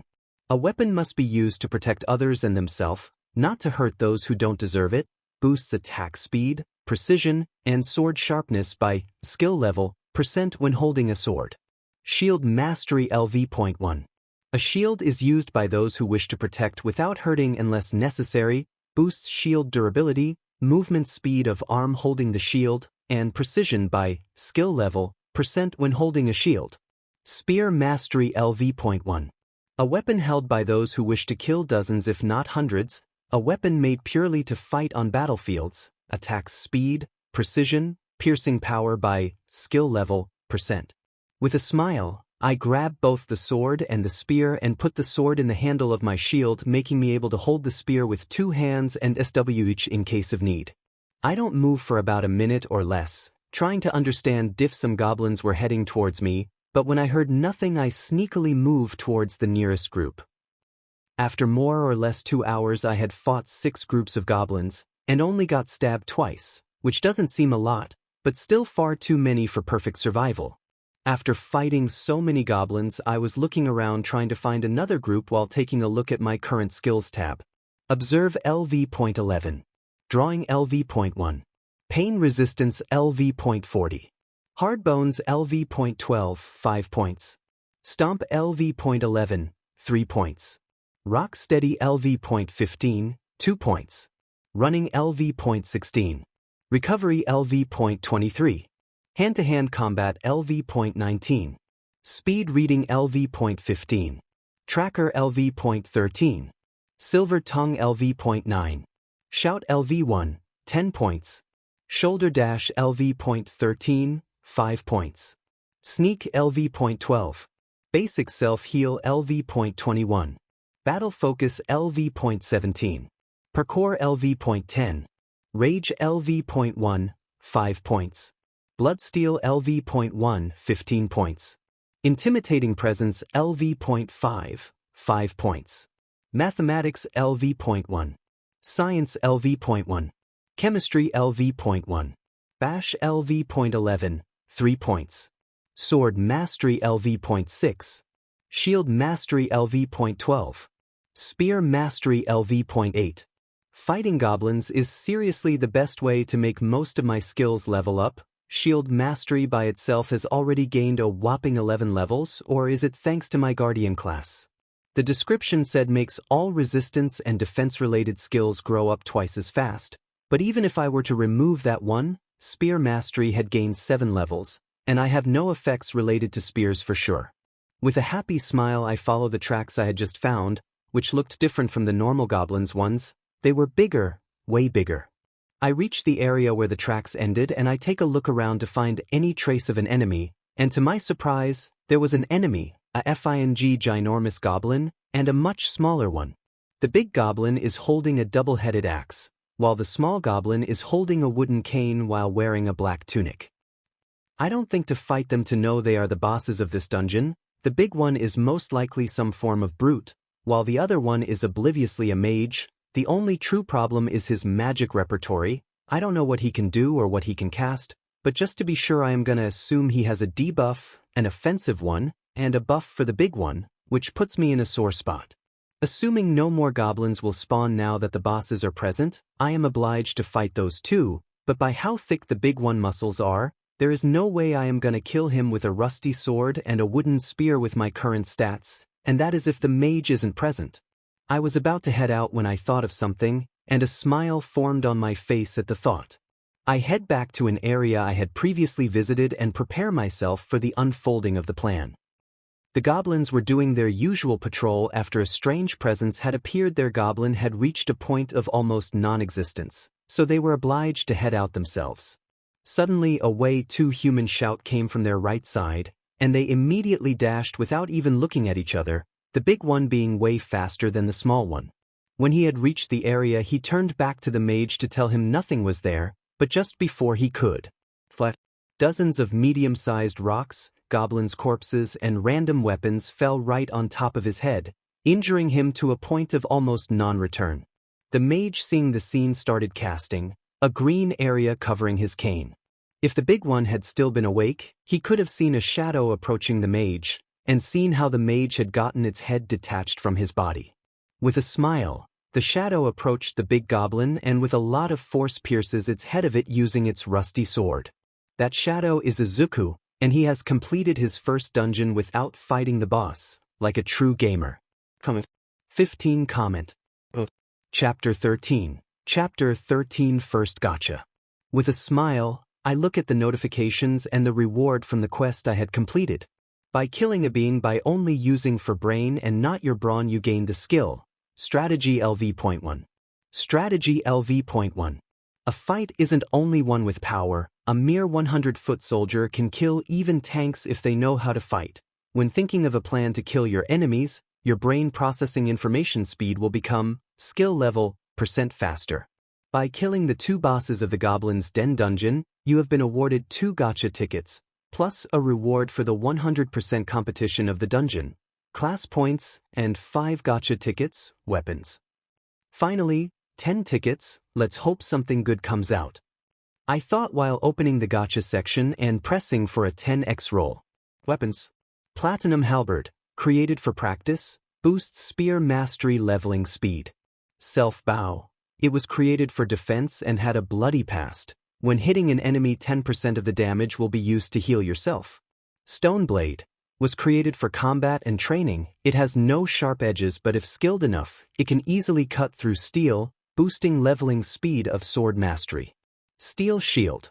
A shield once used by a beginner adventure and fueled by their longing for growth, boosts the growth of shield mastery. Obsidian-headed throwing spear. Due to its small size, it can't be used for small quarters combat, but if used as a throwing weapon, its true potential will be revealed, due to the runes on its body. When used as throwing weapon, wins will assist the flight of the spear, adding a 20% of hitting the target. Random. Blue Pen. A pen, what did you expect? Can of Uncun soda. Again? Health Potion. Finally something useful that boosts body healing speed by 10 times, causes severe stamina consumption, and can make people faint. Bracelet of Storing. Every well-known cultivation MC has one, has a storage space of 10 square meters, and can be accessed only by the user's will. Another pen but black. Read the first one, but black. When I had read the weapon I had obtained, I had to contain myself from dancing, but the will to dance died down when I took a look at the reward from the random gacha. Only now realizing how much random it is. 2 pens. A health potion? And a storing device from the basic wuxia novel? I sighed first and decide to receive the bracelet of storage, which looked like a simple black bracelet you might buy made of leather and with a white pearl right at the center. I tried to order it and store my phone inside of it, and I felt my phone disappear from my pocket and most likely appear inside the bracelet. Then I ordered for the phone to be on my right hand and it appeared right how I imagined it to be. Cool as F-. With a smile, I stored all of the rewards, but before that, I inspected all of the weapons to see how cool they are. The Platinum Halberd has a pure white head with a 2 meters long red handle with intricate patterns adorning it. The Self-bow has 2 wolf heads that hold the red string. The wood color black and it strangely smelt like blood. The stone sword is exactly what you would expect but a little more complicated. It starts with the normal guard of a sword, but instead of metal a dull, very refined and heavy piece of stone is placed. The steel shield instead was simply a kite shield with no drawings or something like that on it. And lastly, the obsidian-headed throwing spear is in my opinion the coolest one. Apart from the black spearhead, its body is also fully black, but it is adorned by golden lines that look like a dragon flying. I stored all the weapons, knowing that I use all of them soon or later, and I finally got out of the dungeon. I quickly checked the time, and it is around 12 a.m., so I decide to head home to have lunch. During my walk home, I also received a message from Mina. WID? Nothing much, just finished training. Oh, then you must be all sweaty. You're all gross. That wasn't what I meant. I know, but I am too pure to acknowledge it. You just did. Don't know what you talking about. Idiot, are you busy this afternoon? A friend invited me out with her, but she will surely bring her boyfriend and I might get lonely. The Lion, the Witch. The audacity of this beach. Anyway, I think I am free, so simply tell me when I will make me find ready. Just a thing though, they will most likely consider us boyfriend and girlfriend, is it okay? Sure, if it doesn't bother you. It surely doesn't bother me, winking emoji. Perfect, then I will be sure to be a perfect boyfriend. She then sent me a message with the time and I arrived home a few minutes later, but this time I covered the places the holes from the stab wounds, already closed thanks to my own endurance and basic self-heal. With a smile, I take a shower and eat my lunch, which had more protein than usual, a way my mom hoped to help me in my training. Next, I wore my new clothes, which consists of a tea-black shirt with a woodcutter-style jacket green and black, a pair of dark blue jeans, and lastly a pair of dark Vans. While dressing I noticed that my hair was just too long, and since I currently don't have a way to cut them I simply made a ponytail of about 2/3 centimeters to remove them from my eyes, and when I looked at myself in the mirror I looked cool. Am I becoming narcissistic, or is the effect of charm finally showing? After I had finished preparing I grab a book and placed it inside my bracelet, and as soon as I place it inside I receive a message from Mina telling me she is outside. Time for the second date I guess. Comment. 19 comment. Chapter 14. Chapter 14 Charm isn't only used to court people. I had just gotten out of my house after Mom made the usual recommendations plus tried to warn me about having protected etc., but I stopped the discussion instantly and immediately got out. With a sigh of relief, I walked towards Mina, who could be seen wearing a black tank top with a purple skull, a skirt that reached just above her knees, a pair of white socks reaching her knees, and her usual pair of Vans. She looks up from her phone and a smile appears on her face when she sees me. She starts walking towards me, and just as I was about to say hi she put a finger on my lips and moved around me looking me up and down. Yep, I made a great choice in the clothes and your hairstyle is a perfect combination. Strange that I didn't think about it. Anyway, did you get taller? You noticed? I grew about 2 centimeters. I am currently 1.75 in meters. I am still a growing boy after all. More like the system is making my body grow at a scary rate. Just think about endurance, which from what I discovered represents my whole stamina, defense, health, stamina, and health regen, currently being almost 3 times higher than a normal human. I am not in any way near the level of strong quirk holders, but I can stand my ground. You just need to grow another few centimeters and put on some muscles and you could be defined as handsome by most. Then what I am now? Acceptable. Ouch.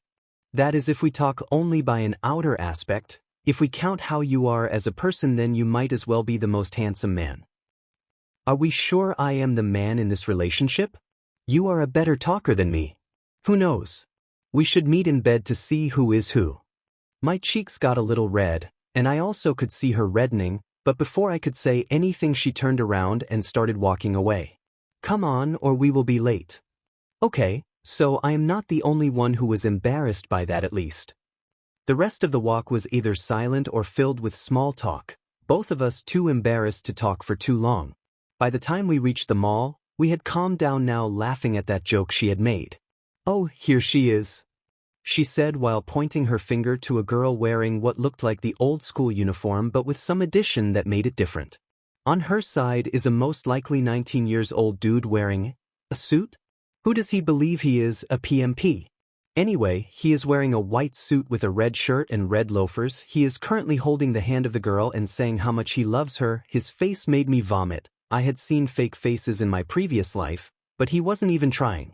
But that girl's problem isn't mine. It's her job to understand the guy is an idiot. We reach the duo, and when they notice us, the girl immediately dashes to Mina and hugs her and starts shouting, "Oh my god, Mina, you arrived. I was so getting bored. This is Takashi," she says while pointing to the guy. When the guy's eyes shifted from the girl to Mina, I felt his eyes flicker with his disgust, his previous fake smile getting even worse, and then started speaking. My fears only become real. "My love, you didn't tell me your friend was one of them, mutant quirk holders." "Yes, in MHA there is racism." "Got a problem with one of us?" she said, ready to fight if needed. No, I am just saying. Shouldn't you people stay with each other?" "Okay, that marks it." Just as Mina was about to retort, I grab her shoulder and walk right in front of the guy. "Let me guess, you also got a problem with quirkless people, am I right?" I asked him. "Those useless people? They are like us but inferior. Of course I have a problem with them." "Oh really? So you got a problem with me?" I ask him. "What?" "I am quirkless." "You dash." Before he could speak, I activate intimidating presence and looked right into his eyes. From the guy's point of view, a cold shiver passed right through his black. A strange sense of dread filled his mind, and the feeling of something way too near his neck made him even more scared. He started shuddering, incapable to speak, and slowly taking steps backward. But with each step he took, I walked back right in front of him, never moving my eyes away from him and keeping them open, never blinking even once. Me, I said while a smile formed on my face, making me even more scared.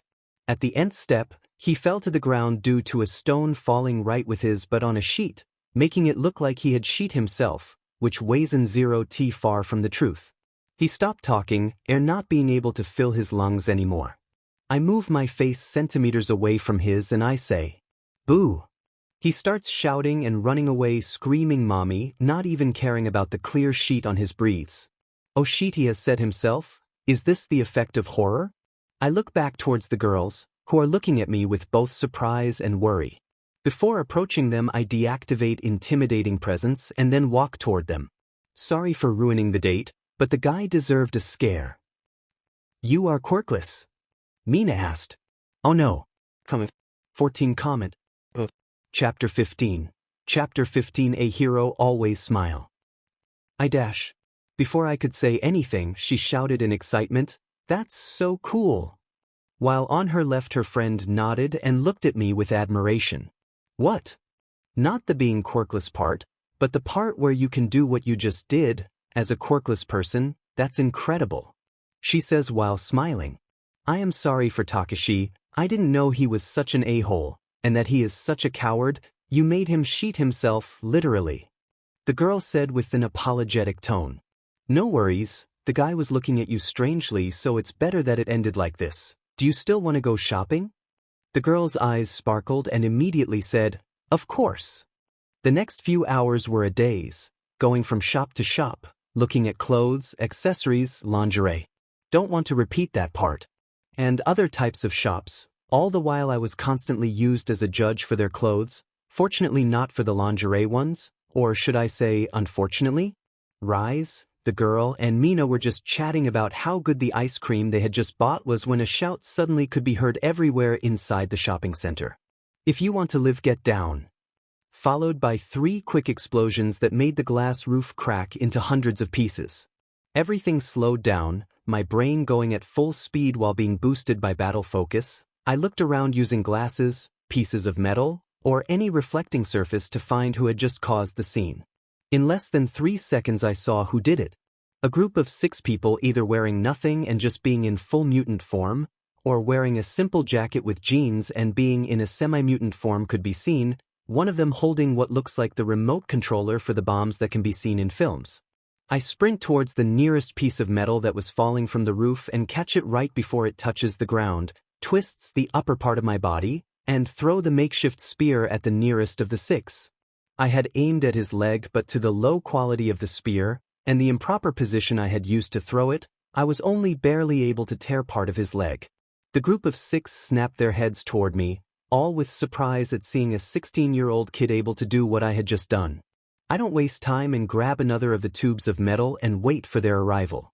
None seems to have a quirk for range, all look like melee fighters, 2 have what looks like endurance/strength-based quirks, and the rest all look like agility/speed-based quirks. The one holding the remote dropped it, so no more bombs. The big ones can be dealt with by hitting their joints, family jewels, eyes, or any part that doesn't look like enchanted by their quirks. The fast will be harder, but if they aren't trained then I can win in a fight of friction. One of the bigger ones starts dashing toward me, raising his fists in a hammer-holding pose. I look at the ground and see another of the pieces of metal that had fallen to the ground. Without wasting a second I kick it and make it smash against the chest of the villain. The hit is barely able to stagger him, but it gives me a second to activate shoulder charge and reach him. I use the spear in my hands to hit his hip with a swing, making him fall to the ground. He tries to swing his right arm to him but ducks, making it only scratch my cheek, causing a small cut on my face. Since the villain had thrown a punch in a bad position, he had left a big opening for me, letting me hit him right in his neck with the spear with a single move. His eyes split open at his temporary inability to breathe, but they soon close after I had hit his chin. While I focused on the fight, though, one of the small villains was able to get behind me and use his razor-like nails to open a big wound on my back. Thanks to pain tolerance, only a small grunt came out of my mouth, surprising the monkey-like villain. I activate Stomp, stunning all of the villains and civilians that were too near to me and allowing me to hit with the back of my spear the head of the monkey villain, making him faint right on the spot. I activate basic self-heal while looking at the nearest coming villain, only to receive a big hand right in my face. The problem wasn't the hit by itself, the problem was the wall I had crashed against. That effing kid, why do all kids dream to become heroes? Fasty made us waste a lot of time, pick up what you can and dash. Everyone stopped, civilians, villains, insects, even air seemed to become still. The villain that was talking, which was the one that had hit me, turns towards the wall I had been thrown at, only to see a beast in human skin. The moment I touched the ground I activated both Rage and Intimidating Presence, both of them boosting each other. Rage is surely a wonderful skill. The feeling of power that coursed right through my body was almost intoxicating, and the rage I had felt against Bakugo and Takashi now mutating into something far scarier all pointed towards the villain group. A mad grin spreads on my face, covered by the blood falling from my head, and with a broken rib that was visible from the ripped clothes I walk towards the group. Why dash? Before he could even say one word I activate my shoulder charge and smashed myself against the big villain. Thanks to my luck the effect of the skill triggered stunning him and allowing me to pummel the spear right on his ball. His eyes became white, but right before he could fall to the ground I grabbed his hair and smashed it against the ground of his nose breaking, only making me happier. I turned towards the reaming 3 villains. They had just calmed themselves down and had the bright idea to attack me in this state. The first one got away with only a broken arm, the second with a broken knee, but the last one, the slippiest, got down after I pierced his leg with the spear. The effect of rage finally wears off and a sense of pure exhaustion fills me. The only reason why I wasn't going down is rock steady. I look around and see everyone looking at me, Mina and Rise with a worried looks fastly approaching me. I feel something pull my breathes and I turn towards it to see who it was. I see a kid almost crying holding a teddy bear. "Thank you," he says while trying to hold back his tears. Forcing myself I move my hand to his head and pat him. "Don't cry, a hero always smiles after all," I say with the kindest smile I could make. Which seemed to work considering the tears on the kid's face slowly retreating and the smile on his face. And I was down. 32 comment. Chapter 16. Chapter 16 Meeting a Hero. I opened my eyes to a white roof, the smell of alcohol and medicines filled my nostrils, while pressure on my side made me realize that someone is here with me. I slowly looked down to notice my mom right on my side with her head low, seemingly crying. When she felt something moving she snapped her head towards me, and before I could even utter a word she moved at a surprising speed and pulled me in a bear-crushing hug, maybe breaking another rib. "You are okay, you are okay, you are okay, You are okay? She continued repeating like a mantra. Maybe she thinks that if she stops I won't feel okay. Mom, don't worry, I am fine, I say with a bit of air that remains in my lungs. She stopped repeating the mantra but continued the hug, making me smile her affection for me. After a minute or less of hugging, a doctor and a woman gets inside the room, making us stop the hug. I look towards the doctor and then the woman, and my eyes bulged when I recognized who the woman is. Rabbit Hero, most likely the waifu of 90% of humans from my world, thick with a capital T, and with a smile similar to All Might, just a bit more savage. And why the hell is she looking at me? The doctor approached us and after a quick checkup, he started speaking. Well, this sure is surprising. Usually to repair a broken bone, especially a rib, it would take months. If, under the effect of a quirk, it can take from a day to a week, but yours repaired in 12 hours, and not only your rib, your skull, left lung, your back and right leg's muscles, all of them are currently in your top shape. Truly surprising. I didn't have the time to check your previous records. Can I know your quirk? The doctor asked with a curious face. Well, you see, Izuku is. My mother tried to speak but didn't have the courage to say that word, scared of what they could say to me after knowing. I am quirkless, I stated with absolutely zero shame. The face of both Mirko and the doctor cringed, surely not expecting such an answer. The doctor started looking up his files about me, while Mirko continued to look at me. Is that a smirk? Oh, you surely are quirkless. Then I have to congratulate you for training so hard to reach this point. I am sure that if you wish you can become a great hero. The doctor said, not caring for my status as a quirkless. But now I have to leave you to her, he said while pointing to Mirko. So, kid, how did you do it? Well, it all started when my mom and dad met each other. Not that smart, but. She said, her smirk cringing a little. Then specify, what do you want to know? I ask her.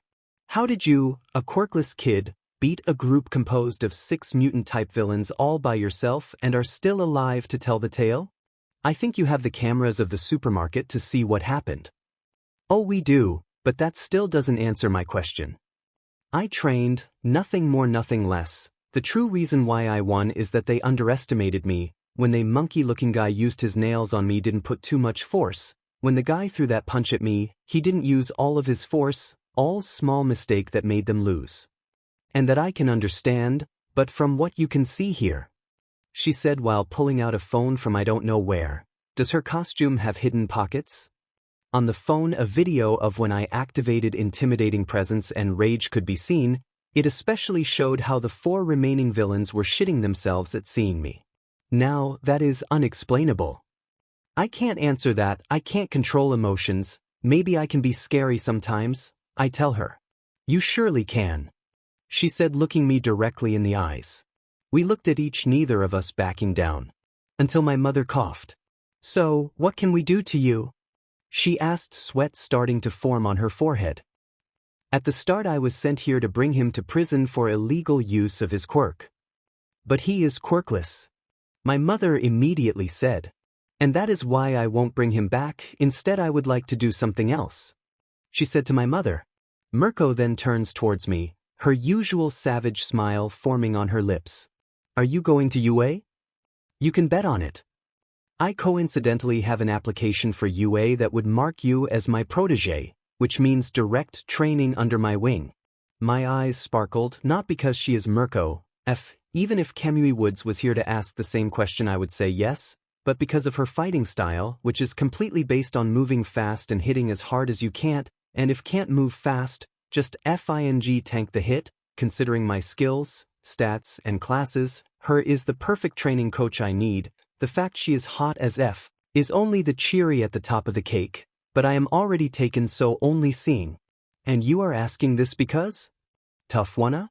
Want to become my protege? Yeah, I want to. Language. Sorry. 36 comment. Chapter 17. Chapter 17. After our verbal agreement, my mother had to sign some papers since I am still a minor, but after those, I officially became Mirko's protege, and our training will begin tomorrow at the training facility owned by her hero agency. She then said goodbye, having other tasks she had to do. When I saw her leaving, I turned to my mother and asked where my phone was. worried that Mina might be worried about not hearing anything from me. Sorry honey, your phone was crushed during the fights, I will buy you a new one as soon as we get out. And she actually did, after I was discharged, not there being any reason for me to stay there. I and my mother headed to the nearest electronics shop and she bought a new phone and a pair of Bluetooth headphones. The whole way I spent my time reinstalling all apps I had before, entering all my accounts, and other things like that. By the time we arrived home, I was able to get back nearly everything I had lost, my high intelligence helping me in remembering all the passwords, emails, and phone numbers. When I was able to get back Mina's number, I messaged her saying I was fine and this is my new phone. Surprisingly, I didn't receive an answer, but I ignored the fact, thinking that she might be simply sleeping or doing girl things. So with a free afternoon, a top-shape body, thanks to healing quirks, and 2 quests that need to be completed, I spent the whole afternoon training or reading, but not before checking the gains from the fight, and oh boy were there some gains. New quest, be the hero. Goal, save the civilians inside the supermarket. Bonus goal, defeat all the villains. Reward, plus 30 civilians saved on the rookie hero title, 1 ticket, experience. Bonus reward, new buyable class, plus 1 class point. Observe plus 6, hard bones plus 8, stomp plus 3, rock steady plus 5, recovery plus 7, hand-to-hand combat plus 4, shoulder dash plus 2, battle focus plus 6, rage plus 3. Intimidating presence plus 5, spear mastery plus 11. Plus 56 tree points. Rewards obtained from quest Be the Hero. New classes, Avenger from quest, Spearman from spear mastery and battle focus reaching level 10. A smile appears on my mouth when I see the Avenger class, because if it is even 1% similar to what I think it that I am seriously becoming a walking tank. Currently having 2 class points, I decide to buy the Avenger and Martial Arts class. I was tempted by the Spearman class, but I won't always be able to access a spear or get mine from the bracelet. And like I hoped, Avenger was exactly what I had hoped for. The Avenger. You don't strike first, you don't move first, and you don't defend first, but when you strike, move, and defend, nothing can stop you. Effect. Endurance, strength, and agility growth are multiplied by 3 times, and all fighting, moving, and defending related skills will grow 2 times faster. Martial Artist. Humans have since ancient times tried to perfect their weak bodies, trying to copy other living or not living beings stronger than them, animals, waterfalls, fire, rocks, wind, anything. Those humans who were able to copy these aspects are known as martial artists. Effect. Wisdom grows 2 times faster. Observe and hand-to-hand combat grow 3 times faster. The smile on my face only became larger when I saw the skills that could be bought from the Avenger and Martial Artist class. Without wasting a second, I used up all the 80 tree points I had and bought skills from the Berserker, Guardian, Avenger, and Martial classes. You have bought the skill, Holy Strike, from the Guardian tree. You have bought the skill, Tear, from the Berserker tree. You have bought the skills, Avenging Strike, Back from the Dead, from the Avenger tree. You have bought the skill Martial Arts from the Guardian tree, which replaces the hand-to-hand combat skills, and it won't lose levels. Holy Strike LV.1, 30 points. Infuse your next strike with your own soul and goodness to deal holy damage to your enemies, can't be seen from normal human eyes, has an AoE effect, and deals double damage to enemies that can be defined as evil. Each strike consumes a lot of stamina. Damage, 100x, skill level. AoE damage, 10x, skill level. Range, skill level. Cooldown, 5 minutes. Usable on every type of weapon or on the body, but if the body isn't strong enough you will receive damage. Tier LV.1, 10 points. A Berserker doesn't need weapons, his hands are his weapons. Infuse your hands with your anger while in rage, to make you able to tear things or people apart, when in effect your pulling force and grip strength is upgraded by 20 plus, skill level, %. Avenging Strike LV.1, 10 points. In the very first basic skill of the Avenger class, you don't strike first, but you surely strike harder. After receiving damage your next hit will deal, skill level, % more damage. Back from the Dead LV.1, 20 points. An Avenger doesn't back down from a fight, even if it leads to his death. When your health reaches dangerous levels, this skill takes effect and will heal 10 plus skill level % of health. Martial Arts LV 23, 10 points. A martial artist doesn't fight with instincts or without control. He fights knowing his capabilities and what he can do. When fighting barehanded, you will receive a bonus in attack power, speed, precision, and moving speed while consuming less stamina by 10 plus skill level %. Immediately wanting to test them out, I activated Holy Strike, causing pure white energy to cover my hand and a burning sensation to fill my mind, but nothing I couldn't bear. I deactivated the skill with a smile, knowing I was growing stronger every day at a monstrous rate. And growing I am, why? Because I am gonna grind until tomorrow arrives. Comment. 20 comment. Chapter 18. Chapter 18 The Smile. POV?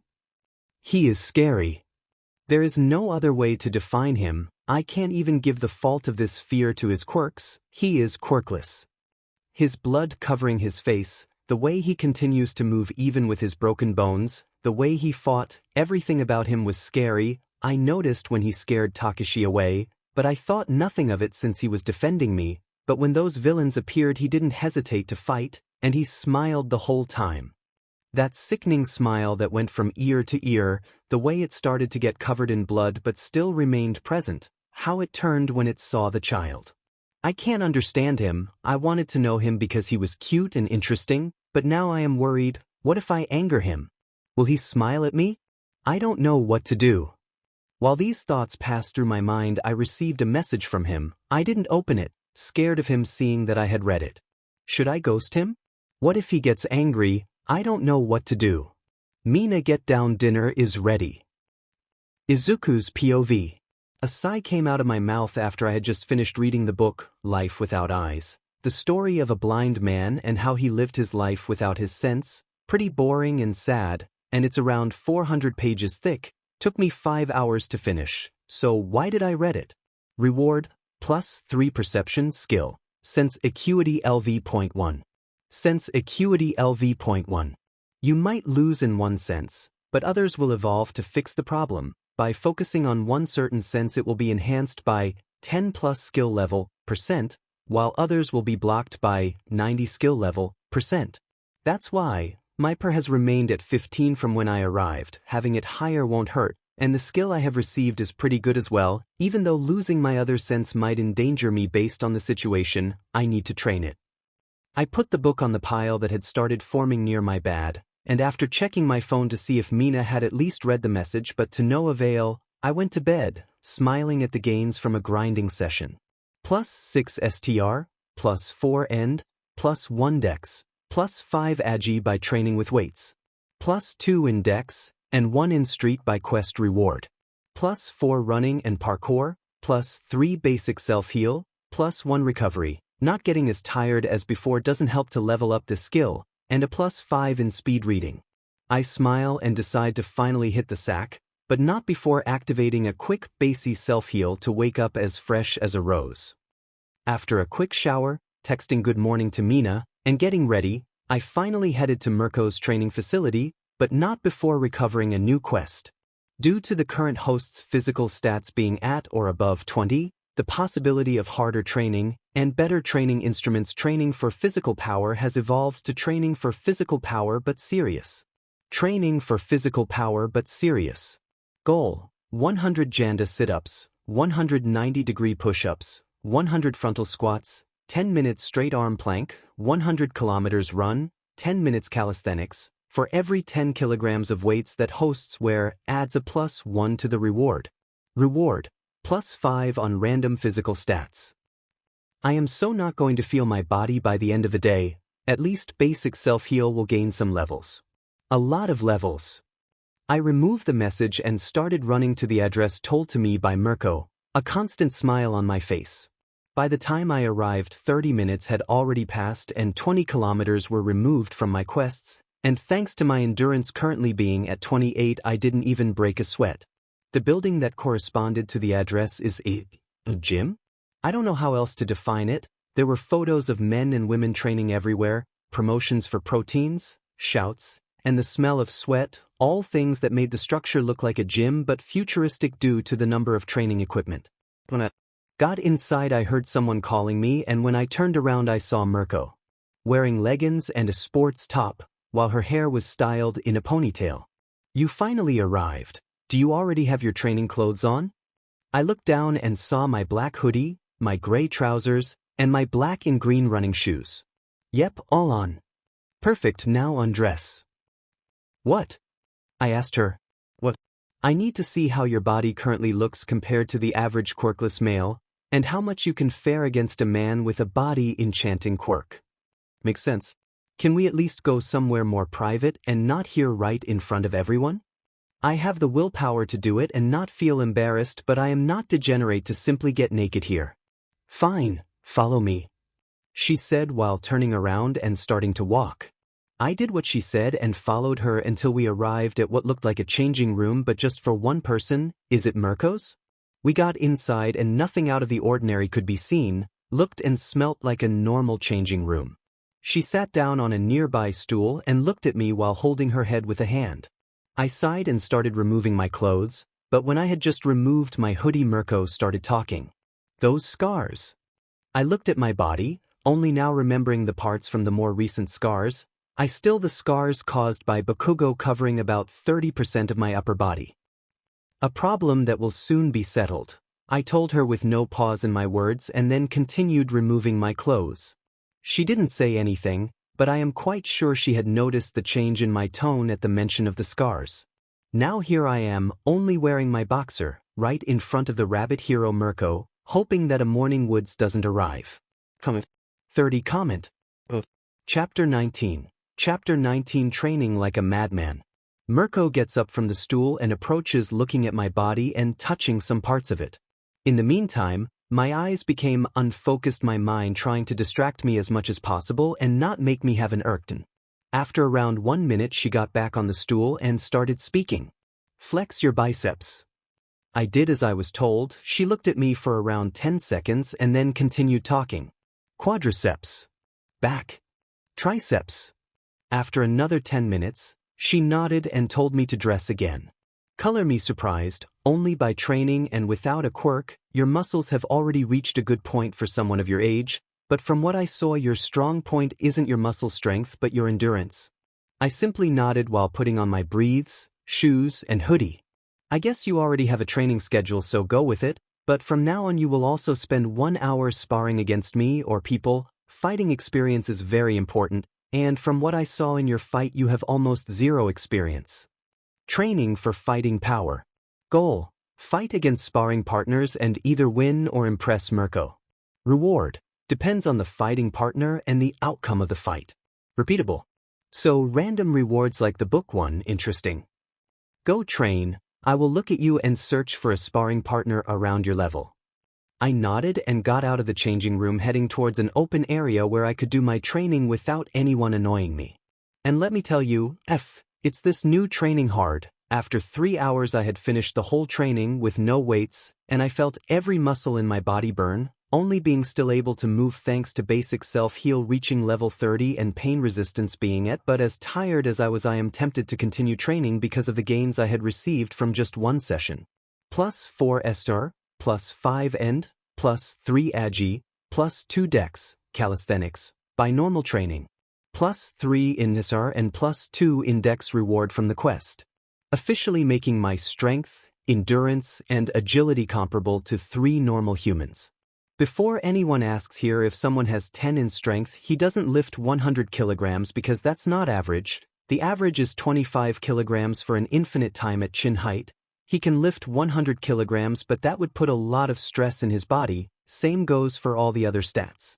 I was drenched, fortunately. I had previously collected my hairs in a tail and only left a few hairs in front of my face, so I can still see easily. After recovery had finally reached level 35, I decided it was time to do another set, but just before I could, I heard Mirko's voice calling me. "Oi, come here." I turn towards her and I see on her side a 5'11" guy, not too muscular but still bulky, wearing the typical revealing gym clothes, looking at me as I was a child. I head to her, ignoring the guy, knowing that I could most likely rip his throat if I activated rage. This is your sparring partner, no need for a name, who wins, no rematch, any type of fighting is available, even dirty tricks, she said, and then took some steps back. Be ready, kid, you are going to L-. Before he could finish, he felt something pressing against his neck. While he was talking, I had already taken a fighting stance and threw a fist at his throat, but just as the punch connected, his skin became hard like wood, causing some cuts in my hand but no damage to my bones. You think you can win like these? You are going to L-. This time I went for a low kick, making him fall on his butt. I then immediately activated Stomp, but he evaded just in time to not get his chest crushed. He quickly got back up with way more agility than I thought he would have and went for a right hook. Let's try it out. The fist connected with my side cheek, but unlike what he expected, I remained on the same spot, not even making my hide turn. I activate Avenging Strike, a dark red aura covering my fist, not visible to them, and I threw my fist right on his stomach. But due to the low level of the skill, I only received a boost of 1%, making no difference to the hit, but my smile widened at the level of Hard Bones, Evening Strike, and Rock Steady. The fight went on like that, me tanking every hit but not even moving even an inch, the only proof of being hit being the visible cuts on my face and body, exchanging every received hit with an even stronger one. By the time Evening Strike had reached level 10, and Martial Arts level 30, I delivered an uppercut right on his chin and made him fly 2 meters away. When I saw him not rise up, I sighed in both sadness and happiness, happiness because I defeat him, sadness because I lost my grinding machine. In just one fight apart from the already told skills, Rock Steady and Hard Bones had reached level. Mirko headed for the guy and did a quick checkup to see if he was breathing. When she felt the breath, she moved towards me with a smile. If I didn't know you were quirkless, I would say you have either an endurance-based quirk or a pain nullification one, because what I just saw made my blood boil in excitement. Want another round? No thanks, I feel the bones in my hands almost breaking, same goes for most of my body. It's a surprise they already didn't break. Anyway, go do a checkup on the infirmary and then you can head home. You have finished for today. Training for fighting power. Reward, Hard Skin LV.1. Hard Skin LV.1. Your skin has been put through hard training, making it harder than normal humans, lowering chances of being cut by skill level %. One step closer to becoming a tank. Comment 27. Comment. Chapter 20. Chapter 20. The Realization. After saying goodbye to Mirko, I got outside the gym and started heading home, but before I could, I received a message from Mina. We have to talk, come to the park near your house. And that was the drop that made my overthinking come back again. I had already been anxious about my relationship with my Mina due to her not answering my messages, but now, I don't know what to think. Now, apart from my feeling like shit, my mind is in turmoil, a headache starting in my mind, and my willpower barely making me move. Why is fighting villains and killing monsters easier than dealing with people? Why am I like this? Why can't I be normal? While hundreds of thoughts went through my mind of all the things I could have done and all the things she might want to talk about, my body went on autopilot, heading straight for the park mentioned by Mina. Using all my strength, ignoring my body's refusal, and simply moving on instinct and sure anxiety made me reach speeds never before. By the time I arrived at the park, just 20 minutes had passed, and with a heavy breath, I started searching for her. And there she was, bags under her eyes, holding her phone stronger than usual, her right foot anxiously moving. She is anxious. Did something happen? Even more thoughts formed in my mind. Did Takashi do something? Is her mother okay? Does she need help? I headed for her and called her name. She heard my voice, her whole body froze, and when she turned to look at me, her eyes said everything. All the thoughts converged at one point, the scariest possibility that I thought about and the one I wished for the least to happen. She is scared. Midoriya. I guess you saw the message. I didn't look at her, no words being able to come out of my mouth, recognizing the incoming panic attack. Why am I so attached to her? I have known her for less than a week. Is this because of Izuku's emotions and memories? Are they affecting me? Or was I so emotionally detached that just feeling a bit of love made me in such a sorry state? I don't know. But I want to know. I think we should take a break. Okay, I told her, my voice coming out more broken than I intended it to be, having quite a hard time controlling all of the emotions I am feeling in just one sitting. Anger, sadness, confusion, pain, sorrow, and other emotions all explode inside my head. I am sorry, but... She tried to explain, but when she looks at me, she gets too scared to talk. I caused this. It's my fault. How can I wish for a relationship when I can't even control my powers? When I am so weak? Is it all? I asked her. Yes. She finally said, not even being able to look at me straight. I nodded and started walking away, my mind in daze, unable to form a complete train of thoughts without being interrupted by another one. What had started as a slow walk became a fast walk, then a jog, then a run, and then ended in a madman running for his life. By the time I had regained consciousness, I found myself in a forest, but I ignored the fact and instead shouted with everything I had, unknowingly using the shout skill for the first time. A beast-like roar came out of my mouth, scaring the little animals, making anxious the medium-sized ones, and angering the big ones. A few seconds later, a bear the size of my room appeared. A bear? I don't even care, I just wish to beat something. I instantly activated Rage, Tear, and Holy Strike, and dashed towards the bear using shoulder charge. The bear didn't expect it and took the hit right in his nose, stunning him. Before he could understand what even happened, I grasped his lower and upper mouth and started pulling, using my full strength and anger to break his jaw. When the crack was produced, a mad laugh formed on my face. My now blood-covered hands grasped its tongue and pulled with full force. On my hand a bare tongue could be seen, still twitching. I throw in on the side and use shoulder charge again. This time through the bear moved and used one of his paws to slash at my shoulder, creating a deep wound, but still too angry to even care about the pain I pushed through, used my hands to pierce the right eye of the bear. The feeling of having a hand inside a bear's eye was disgusting but satisfactory at the same time. Using my body weight and the effect of Tear skill, I pushed the bear onto the ground and got on top of him. And started punching its face, again and again. In the meantime, the bear tried to get me off, slashing my back and legs, but only revealing even stronger attacks in exchange thanks to Avenging Strike. After a minute of punching, the bear stopped moving, but I wasn't satisfied, so I continued, and continued, and continued, and continued, and by the time I came back to my sense, I wasn't feeling my hands, legs, back, basically everything.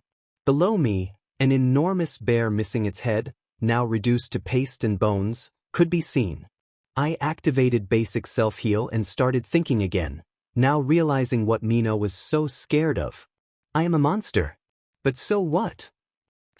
52 comment. Chapter 21. Chapter 21. The Thief. When I was finally able to move again, I got back up, my body still aching and covered in blood, but apart from deep and small cuts, no other apparent damage can be found in my body, no broken bones, punctured organs, nothing, which made it easier for basic self-heal to close all the wounds. While resting, I controlled the notification I had ignored during the fight and run. Pain resistance reached level 50 from 45. Hard bones reached level 35 from 30. Running reached level 32 from 27. Recovery reached level 42 from 32. Martial arts reached level 38 from 30. Shout reached level 5 from 1. Basic self-heal reached level 35 from 30. Battle focus reached level 30 from 23. Rage reached level 10 from 4. Holy Strike reached level 5 from 1. Avenging Strike reached level 15 from 10. Back from the Dead reached 5 from 1. Hard Skin reached level 17 from 1. Tear reached level 10 from 1. By fighting like a true berserker against one of the animals that usually represent them, you have gained 20 tree points. By using your body like the guardian you are, you have gained 10 tree points. By avenging every strike with an even stronger one, you have gained 10 tree points. Perfect, now I just need another bear. I thought, making myself laugh. After 5 minutes, basic self-heal stopped the wounds from bleeding and started closing them. Well, this surely is an experience I can boast about. Experience? The Gacha. I finally remember the Gacha ticket, which supposedly can give me experience about something. I open the Gacha section and decide to only use it, leaving me with only 2 normal tickets. Deciding the type of experience. Gacha, Gacha, Gacha. Congratulations, you have the experience of Lupin 3. The host has gained and maxed the skills: parkour, driving, silver tongue, sneak, taunting, and imitation. The host has gained the skill, handgun mastery LV.50. Driving LV, max, 100. The art of driving without hitting obstacles makes you able to drive any and all types of ground, air, and water vehicles with perfect mastery, only human ones. When driving speeds up reflexes by skill level, percent, and boosts hands dexterity by the same value. Taunting LV, max. You know what they say, words can hit harder than stones. When insulting enemies you can make them enter in rage, but unlike yours, they will be blinded by it and more likely to make mistakes by skill level /2%. Imitation LV, max. These are of replication, voice, clothing, way of talking, walking, breathing. Everything can be copied by you. When imitating other people, your chance of making them fall to your imitation is of skill level %. Few people can actually find mistakes in your imitations. Handgun mastery LV.50. A white weapon is cool and everything, but you don't bring a knife in a shooting. When using a gun, your hands become skill level % faster and more precise. By maxing driving, you have gained a +10 in dexterity. By maxing parkour, you gained a +10 in agility.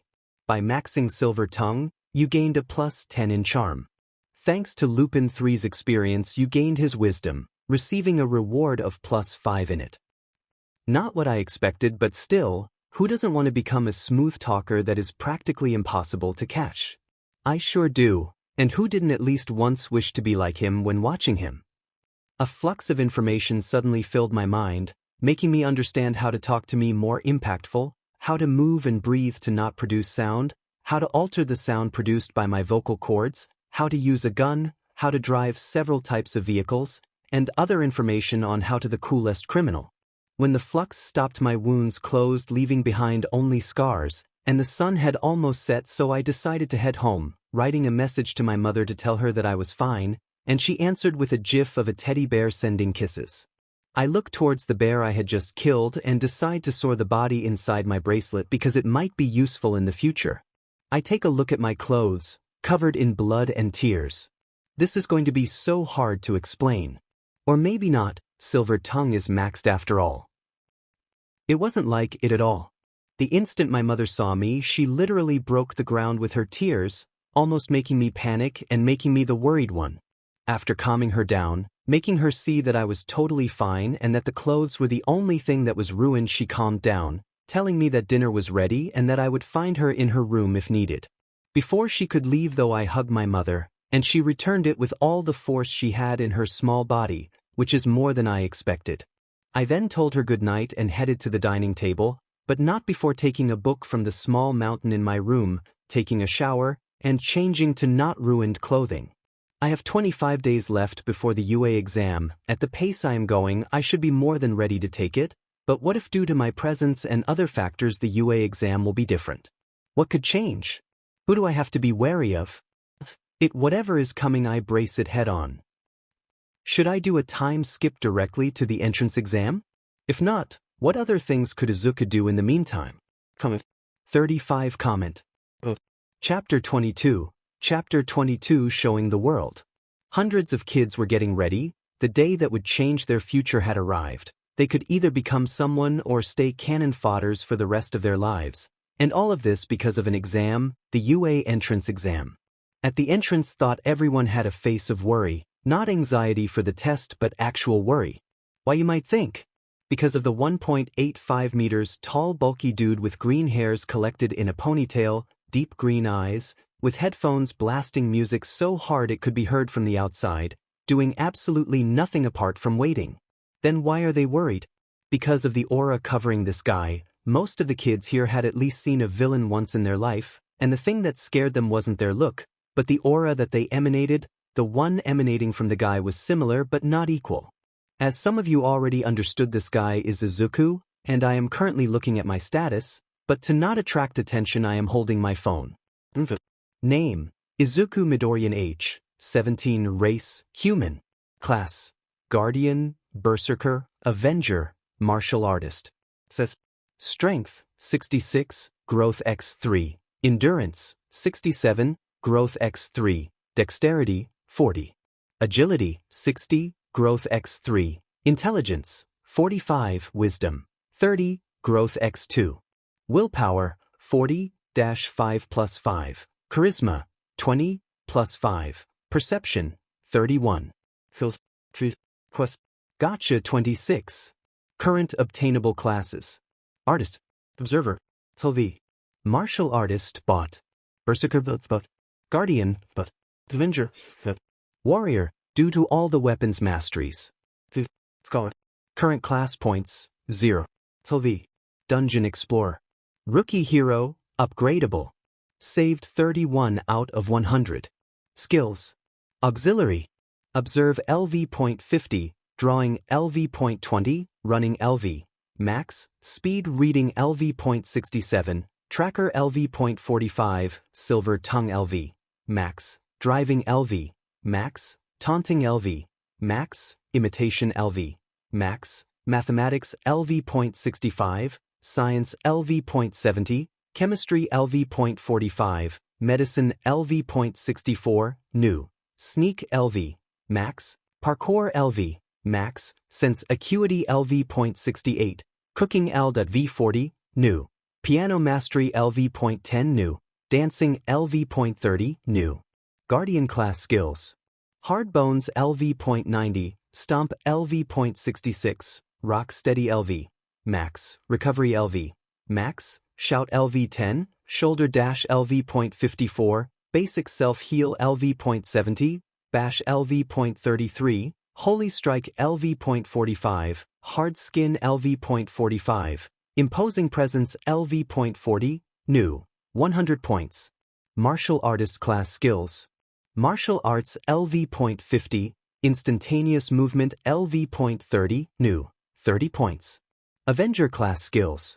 Avenging Strike LV.76, Back from the Dead LV.21, Sweet Damage LV.40, New. 50 points. Berserker Class Skills. Rage LV.33, Bloodsteel LV.10, Intimidating Presence LV.50, Tear LV.40, Absorption LV.20, New. 100 points. Fighting Skills. Sword Mastery LV.60, Shield Mastery LV.60, Spear Mastery LV.70, Battle Focus LV.50, Axe Mastery LV.50, New. Dagger Mastery LV.50, New. Blunt Weapon Mastery LV.50, New. Handgun Mastery LV.50, Strategy LV.30, New. Battle Instincts LV.40, New. Counter LV.20, New. Resistances. Pain Resistance LV.90, Holy Damage Resistance LV.40. Guardian. Berserker. Avenger. Martial Artist. Points, 256.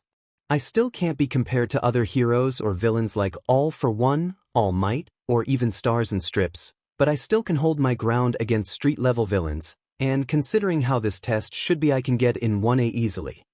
I also considered doing the secluded entrance exam, the same as Shoto and Momo, but I was scared that the quest reward from the UA entrance exam wouldn't be given, so I decided to do it the normal way. I also decided to not use Gacha or spend too many of my tree points since I didn't want to have more skills than already had and instead level up the ones I already possessed, buying only important ones, like Absorption that powers damage received while in rage or Sweet Damage that heals me while dealing damage. Most of the other skills were either obtained through reading books or fighting against Mirko, which I still get clapped by, or against sparring partners chosen by her. There wasn't a fight where I didn't get at least one injury, but with my current endurance and basic self-heal, I can heal minor injuries in 1 or 2 hours, severe though might require some more time. I finally closed my status window, ready for what was about to come. I knew I had aced the written entrance exam, so I only need to complete this step and I become the first quirkless hero trainee and rub it on everyone's face. I decide to tune out everyone's stare using sense acuity and only concentrate on my music while walking towards the entrance to get my ticket for the exam area. Inside the auditorium, Present Mike could be seen explaining how the exam would go, while I could see an ash-blonde Pomeranian just waiting for a fight, and a blue-haired guy just wishing to annoy people. Everything went like the anime, and I expected to not be called this time, but something different happened.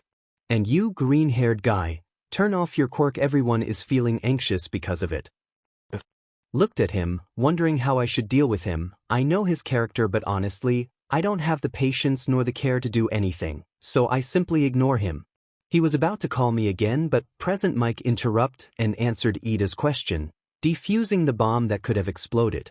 Next, we were led to our respective areas. I could feel Bakugo's stare pointing directly at me, but I ignored him, knowing well this will only anger him more.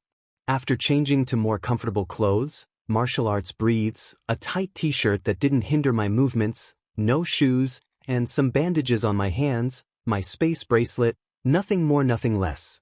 I received some weird stares due to my scares, both the Burns ones and the bears, but no one had the courage to approach me. No one apart from Ida, of course. You are still keeping it on. How can you call yourself a hero by making everyone anxious? I looked at him wondering if I should tell him, and then I decide to tell him. The exam started. Stay art, shouted Present Mike. I am quirkless, I told him. I immediately activated the instantaneous step, making me move 30 meters in just 1 second. It's time to show the world what I truly made of. 42 comment. Chapter 23. Chapter 23, Saving the Chick with Style. Inside a dim room, several heroes and the UA Dean could be seen watching at several screens. On each screen, different scenarios of different exam areas were being broadcasted. This year is surely filled with talented people, the Mouse Bear Dog Dean said with a cup of tea in his left hand.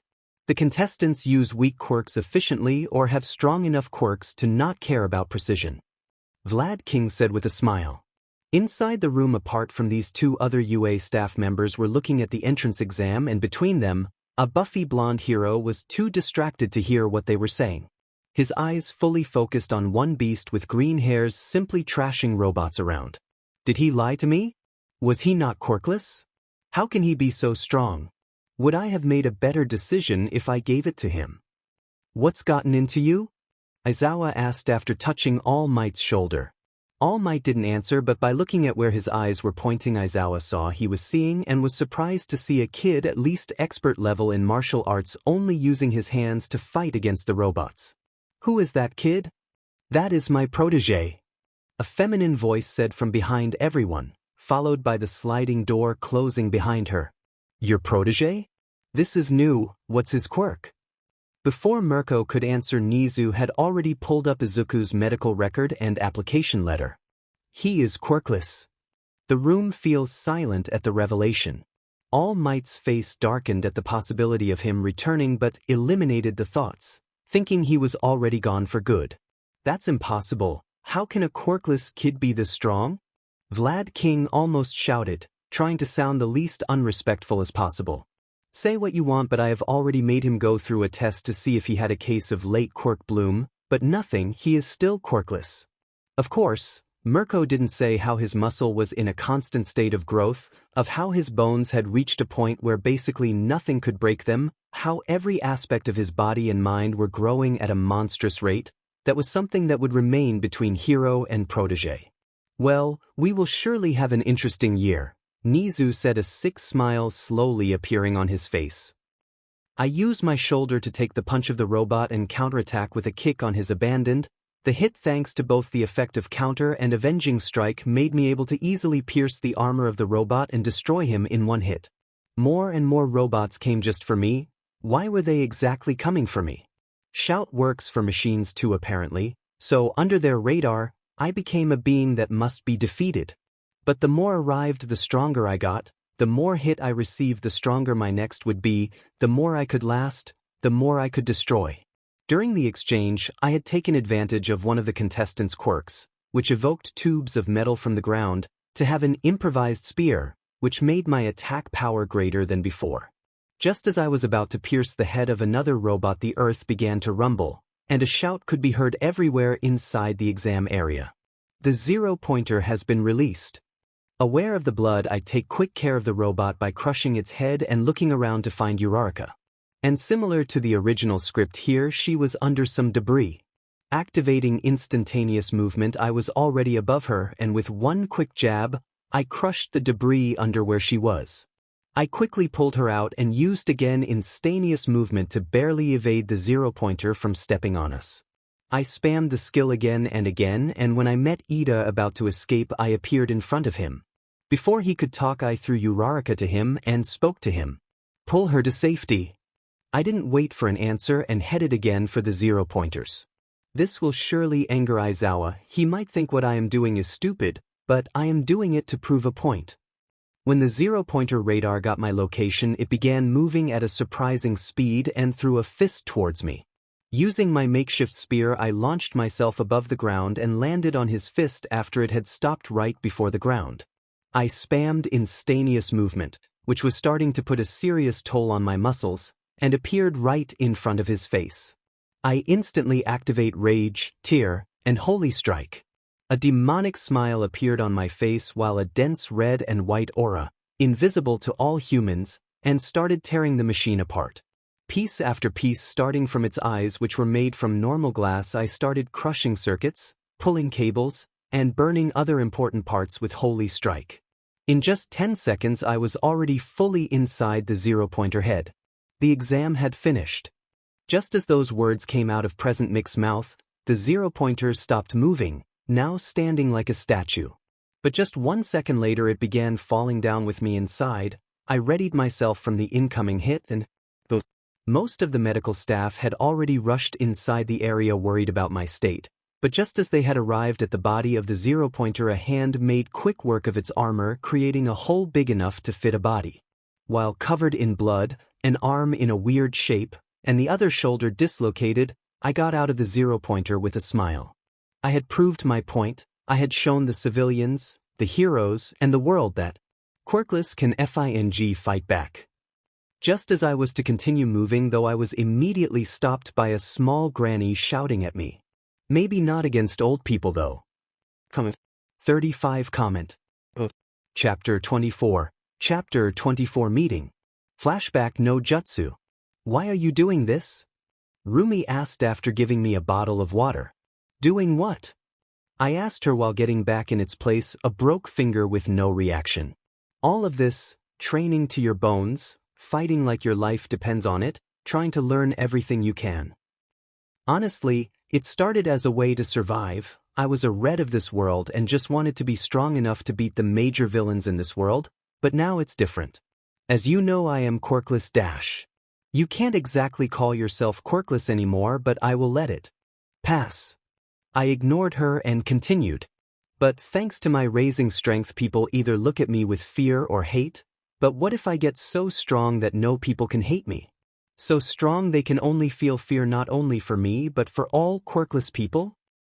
Don't tell me you want to become Dash. I want to become the symbol for the Quirkless.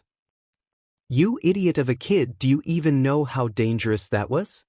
A small old lady shouted while walking towards me. I recognized her and knew her quirk, and as much as I love her character, I do not wish for a kiss from a random grandma. I activate basic self-heal, and with a quick pull, my shoulder gets back in place. Next came the arm, and I used the same technique. The gruesome sound of bones shifting made everyone shiver, and the grandma started running even faster. By the time she was in front of me, she started inspecting my arm and shoulder and was surprised to find them in perfect state. How did you do it? A lot of pain resistance, hard bones, and knowledge of the human body. Any other injuries? None that are too dangerous for my health. I might have some very deep cuts, but they will be healed by tomorrow, and I have had much worse. Then you can go, I guess. Let me tell you something, you are scary, she said with a smile. I will take that as a compliment. What the F was that? Vlad almost shouted. That is pure willpower and training, Rumi said with a proud smile visible on her face. That doesn't explain anything. How can he be this? This, he said while pointing at Izuku. You are hiding something, I assume, Nizu said after taking a sip from his tea. Sure am. Will you tell us? I don't have to tell you, he does, Rumi said soon after leaving the room. How is this possible? Vlad said while scratching his head. Well, from a point of view, he is similar to Aizawa. Even though his quirk has no effect on his body, he was able to train his body to be comparable to weaker strength or speed quirks holders. After years of training, Aizawa interrupted, still curious as to why All Might seemed so scared. You all seem to forget that apart from quirks there are other types of possible body alterations. Quirks are common, but there exist people who have muscles much denser than others, bones more durable, and reflexes faster than even animals. For now, we can only assume he has all of this. Nizu said while clicking on a button. On the screen, the result of Izuku's written exam was shown, with a score of 500/ plus a very sharp mind. So we got on our hands another All Might, Vlad said. Oh, he is much scarier. Why is that? I think he won't hold back, Nizu said while looking at All Might. Get a new goal, get selected to become part of Class 1A. Bonus goal, get first place. Reward, 10 Gacha tickets, SLV title removal. Bonus reward, 1 Gacha, power ticket. Time limit, 1 month until the UA exam. Status, complete. Reward, 10 Gacha tickets, SLV title removal. Bonus reward, 1 Gacha ticket, power. All the effects of the SLV title have been removed. With a large smile, I get out of the exam area and was about to get out when I was stopped by a voice. Izuku. Sai should have expected this meeting. I turned towards where the voice came to see a pink-skinned girl looking at me with eyes filled with different emotions, regret, fear, sadness, happiness, and some other I couldn't understand. Good to see you, Mina, I told her with no emotions. I wasn't angry, not anymore at least, but neither was I the happiest man alive for meeting her. I won't crawl back to her and we will our own lives. Repairing our relationship isn't my main objective. Hey you, a feminine voice said. I turned to the voice to see Uraraka rushing towards me, her ankle fully healed and a smile on her face. When she was in front of me, she breathed heavily for a second and then began speaking. I wanted to thank you for saving me, she said with a bright smile. At the words saving, Mina cringed, maybe imagining what I must have done to save her. No worries, I simply did what I thought was right. Surely couldn't let you be stepped on by that big robot. That was still cool thought. If I can ask, what's your quirk? I am quirkless. Her smile changed to a frown. How? Should I take that as an insult? Oh my god, no. Sorry, I meant. I don't know what to say. She panicked at the implication of doing a hate crime. Don't worry, I know what you meant, was just playing with you. You meanie, she said while hitting my shoulder, fortunately not the injured one. I turned to where Mina was, but no trace of her could be seen. Did I interrupt you? No, we had finished talking. 39 comment. Chapter 25. Chapter 25. Time to pull some gachas. After chatting a little longer with Uraraka, we parted ways and I headed to my house. During the walk, though I didn't stay idle and pulled up my status screen, clicking on the gacha section, ready to use 37 tickets and hoping that something good pops up. 36 random gacha tickets have been used. 1 random power gacha ticket has been used. Random. You have gained 10 health potions. You have gained 1 Napoli's pizza. You have gained the skill Turbo LV.1. Turbo LV.1. Your legs aren't human anymore, but the definition of the perfect car. When starting a run you will start at 10 plus skill level, % of max speed with no need for momentum. You have gained the function map. Shows all the places you have already visited with as much detail as possible. This means that if you have roughly searched you will see it perfectly. If you just glimpsed at it, it will appear with little to no details. Areas not visited will be covered in fog. You have gained 3 random dungeon generators. You have gained 1 onion armor helmet, Siegmeyer's 1. Reduces damage received to the head by 20% and augments stamina consumption by 20%. You have gained 5 pieces of glass. You have gained the headdress of Magnificent Rock X5. A headdress made of magnificent rocks has no effect apart from maybe looking cool and making the head heavy. You have gained an ancient crown. This old crown belonged to the king of a fallen kingdom, said to be able to slay entire kingdoms with a swing. He died due to betrayal. When worn, the ghost of the king will be seen and can be spoken to by the wearer. You have gained weak attributes gemstones x8. When used, a random stat will be raised by a random number between 1, power.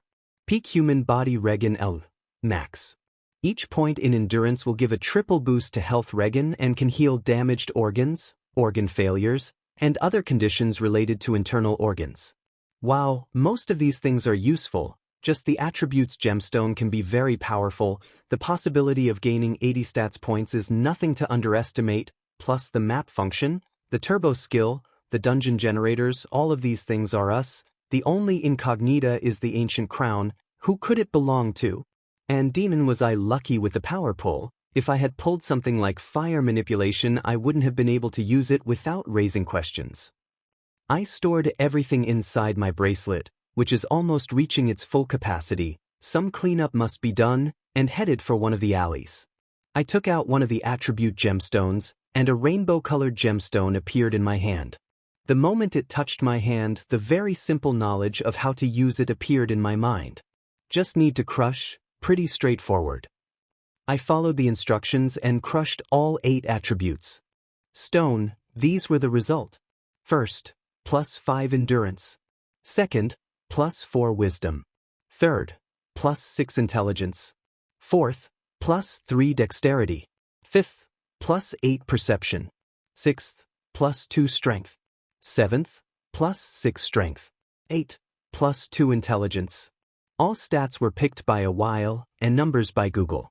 That's some shitty numbers, 36 out of 80, guess I can't complain though. The usual rush of power arrived, but this time it hit like a truck. Too many changes in just a single moment. My body felt heavier than light, and my mind hurt like hell. Then it felt sharper than ever.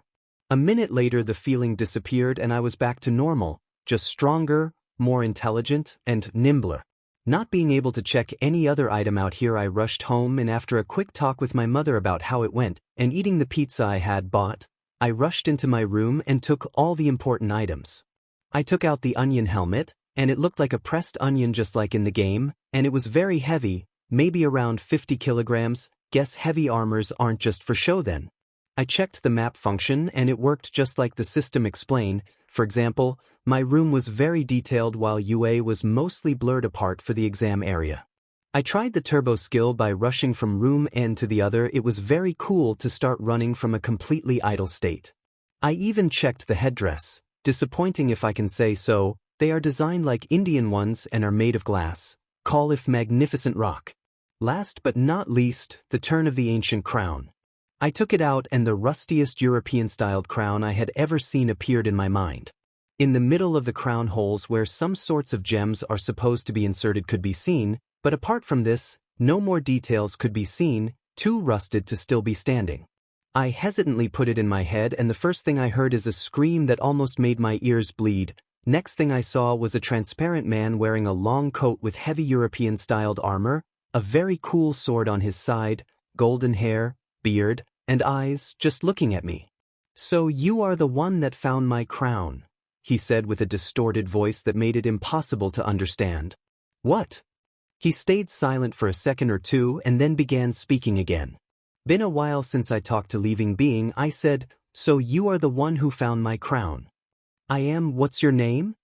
"I am the King of England, the holder of Excalibur, the dragon in human skin.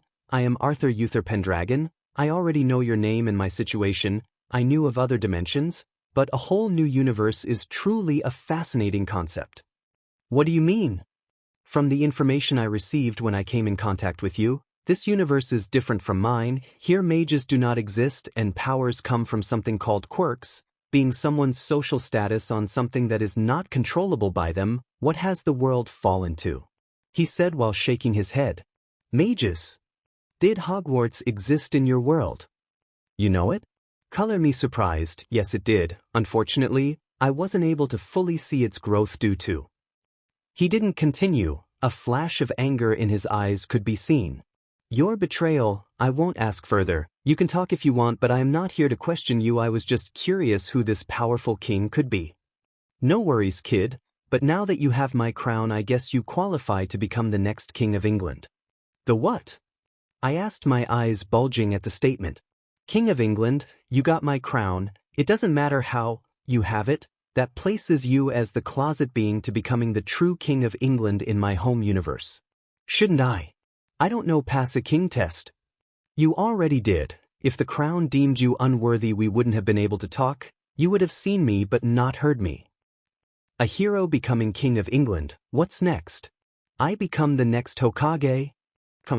33 comment. Chapter 26. Chapter 26 First time wielding a sword. So what can you do? I asked Arthur, curious what an overpowered King of England could do.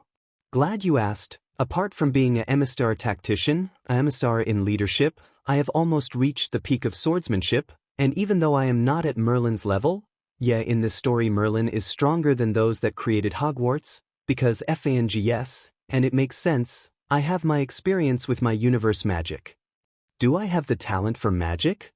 I asked the question that several teens always wished for an answer to.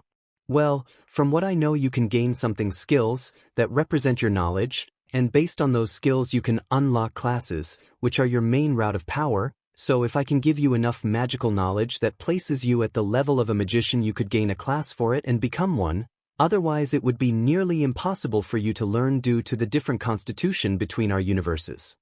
Makes sense, but I think I won't study magic for quite a while. I'd rather solidify what I am already good at than branch into another completely different fighting style. Becoming a magician warrior sounds cool, but becoming an unbreakable wall that can kill things with a sword is easier to achieve.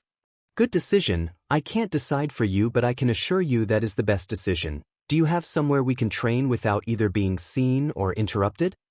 I nodded and removed the crown. For the image of the crown, think of the espada one but rusty and without the gems, and string it inside my bracelet.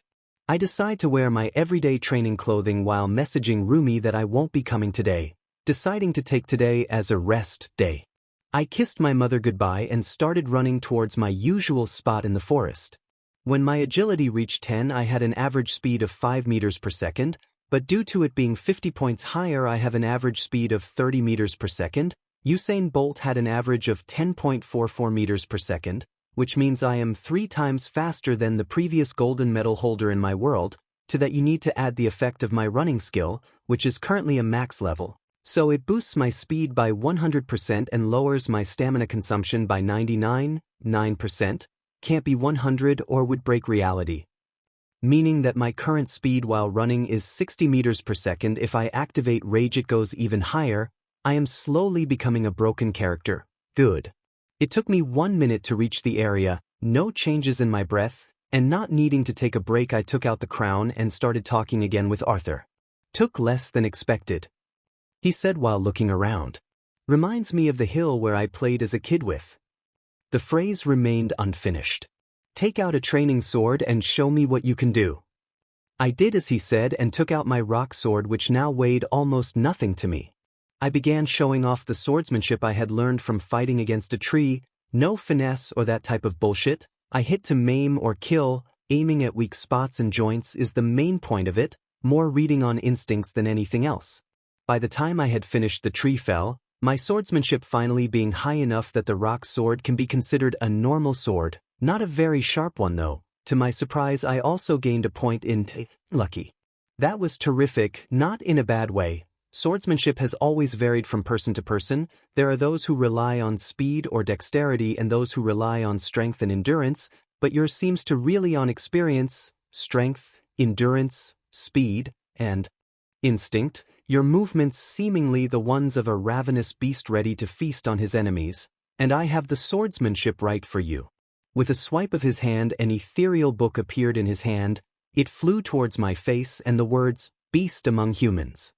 The book opened and a flash of information filled my mind, and headache tried to form in my head but my pain resistance nullified it so I was able to absorb all the information as soon as it got inside my mind.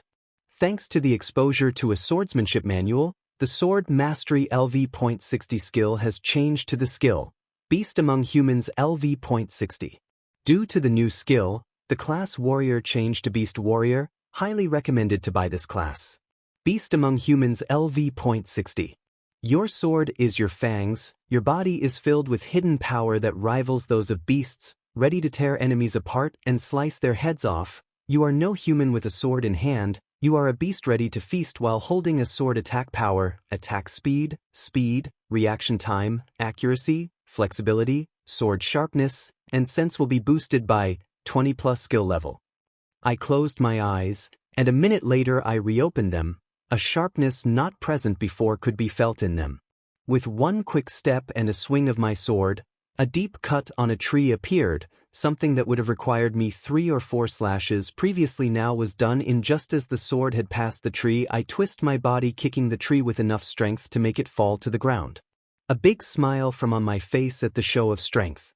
Good, but still not good enough. You need to grow more attached to it to show its full potential. I turn towards Arthur, happy to have met him, and I take out from my bracelet what looks like a rusty key. It's good that I have just the thing I need to become good at it. A random dungeon generator had been used. 35 comment. Chapter 27. Chapter 27 Second Dungeon.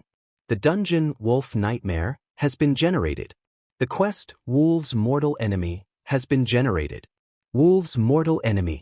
Goal 1. Kill all wolves. Goal 2. Kill the alpha. Bonus goal. Reward 1.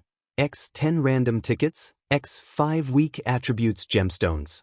Reward 2. X 1 random ticket, equipment, X 1 attribute gemstones. Bonus reward. The scenario around me changed and formed the forest I already knew like the back of my palm. I find myself in the middle of a completely new forest with trees with black leaves and purple-colored grass. I find it somehow hard to see due to the very dark shaded colors, but fortunately, my sense is sharper than the normal human, and after I got used to them I was able to see, but not as well as I would do in a normal forest. Still wearing the crown, I whisper something at Arthur. Do you perhaps know how to wield a bow? I sure do, but I can't be called an expert. I know the basics. Here, let me show you.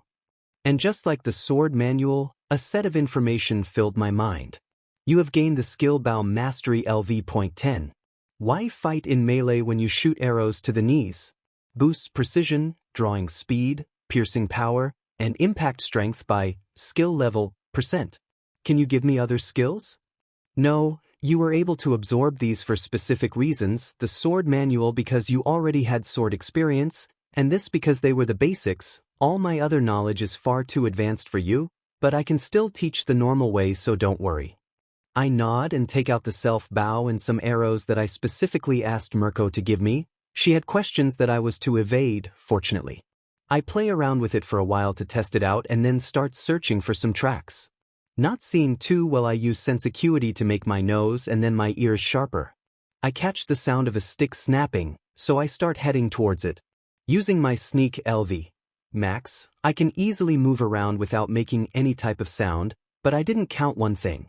A growl comes from my side, too near to my taste. Wolves also have good noses. The black wolf lunges towards me, its speed way higher than a normal wolf, closing the distance between us with just one big lunge aiming for my throat. I barely evade the lunge with one quick side step, making the only thing that hits me its saliva. I store the bow and take out my sword, activating shoulder charge and dashing to the wolf. The wolf fastly evades the attack, only to get surprised by the activation of the instantaneous step, which made me appear right in front of him. One quick stab and the sword pierces his right eye, killing it on the spot. I used the side of my shirt to dry off the saliva on my face, and now knowing the strength of the average wolf, I do a risky move. Shout. The same monstrous shout that came out the first time I activated it spread everywhere in the forest. Quick steps followed right after. Rage, Holy Strike, Tear, Intimidating Presence, Absorption. Apart from these, other passive skills came into effect, for example Imposing Presence, a skill of the Guardian Tree that makes me durable and harder to move the more enemies I am against. After less than 5 seconds, a group of 3 wolves appeared, teeth showing, growling and ready to tear my flesh apart. Good luck with that. Before any of the 3 could move, I made the obsidian throwing spear appear. With one quick twist of my torso and wrist, one of the wolves had its teeth crushed by the sheer force of the spear and got impaled right on the ground. The 2 remaining got stunned by the scene, giving me the scene to appear in front of the one on the right. Using my new swordsmanship, I grabbed the head of the wolf, not letting it open its mouth, and pierced his neck from side to side, opening a big gush in its throat. The other was fast enough to reach me and close his mouth on my shoulder, only for his teeth to get stuck on my now way more durable, flexes muscles.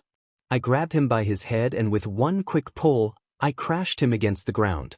Before he could back up, I had already pierced his mouth with my sword, killing it without too much effort. I checked the area where I was bitten and only a few drops of blood came out before it stopped.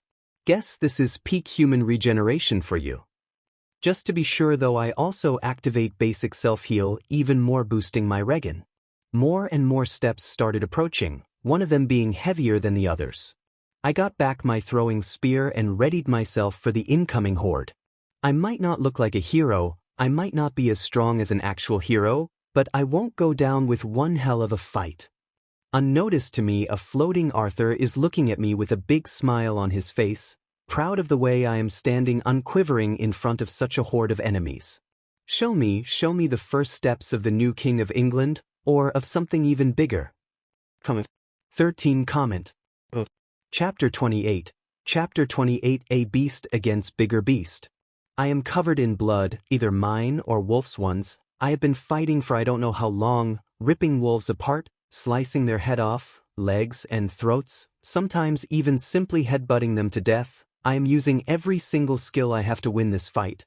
I even climbed up a tree using parkour to give me a boost in my speed and hit on of the faster wolves.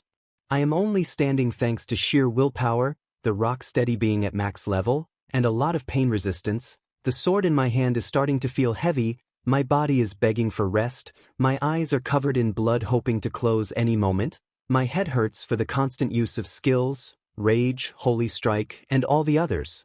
Activate skills consuming my stamina like sponges, recovery doing its best not to make me faint. With one big swing, I pierced the head of the last wolf, the previously purple grass now completely dark red. I remove the sword from the corpse and slowly move my head towards the last remaining wolf.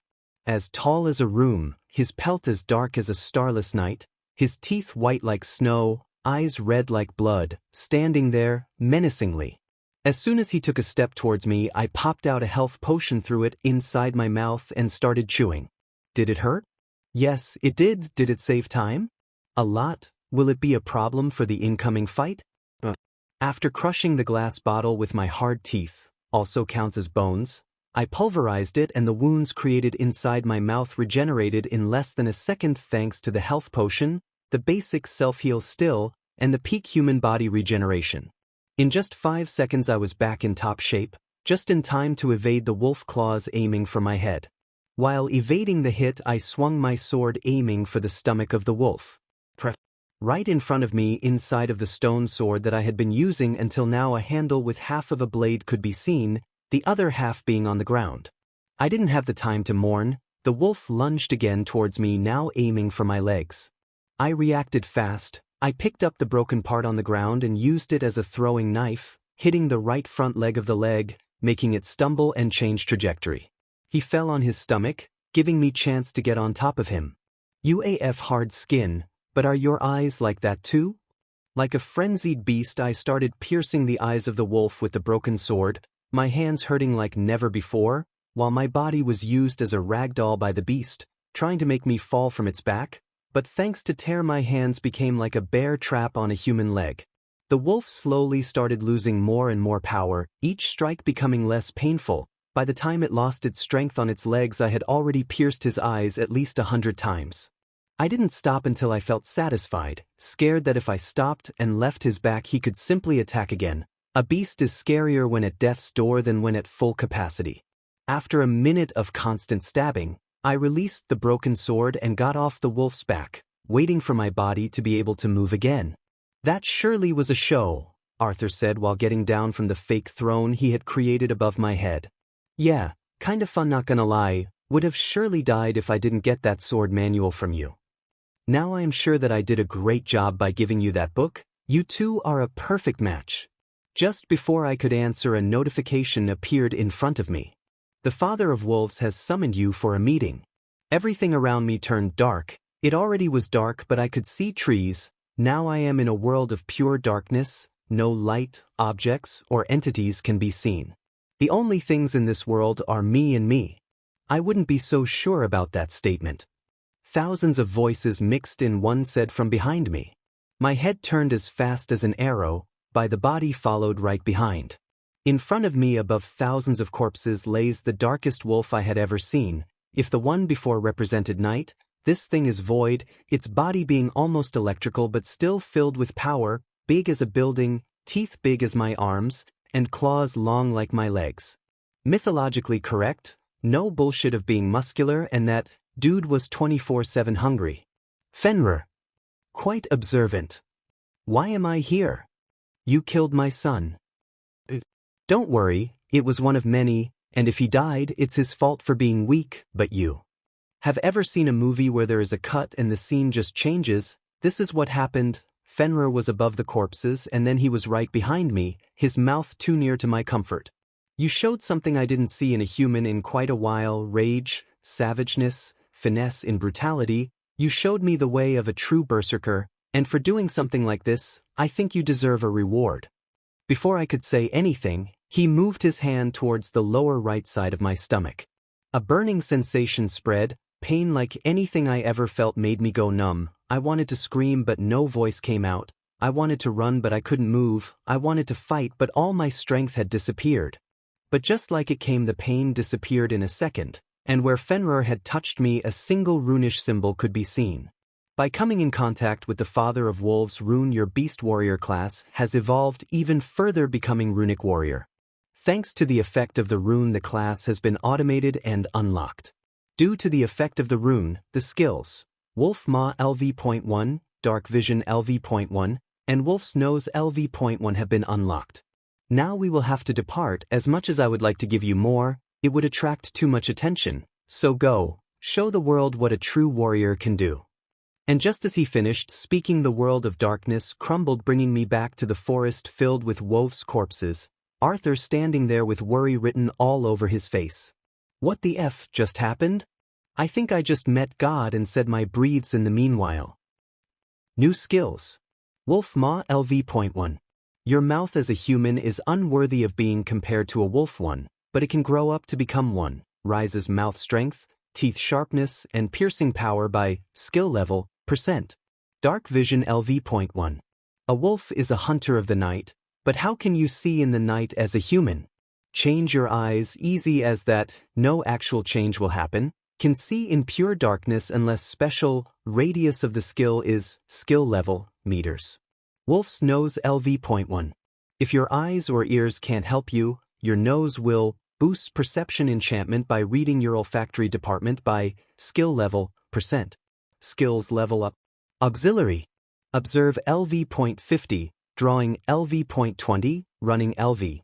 Max, speed reading LV.67, tracker LV.45 greater than 50, silver tongue LV. Max, driving LV. Max, taunting LV. Max, imitation LV.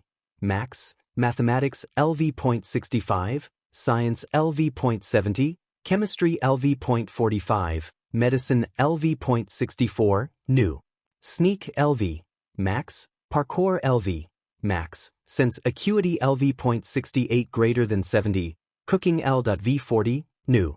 Piano mastery LV.10, dancing LV.30, turbo LV.1 greater than 18, peak human body regen LV, max. Guardian class skills.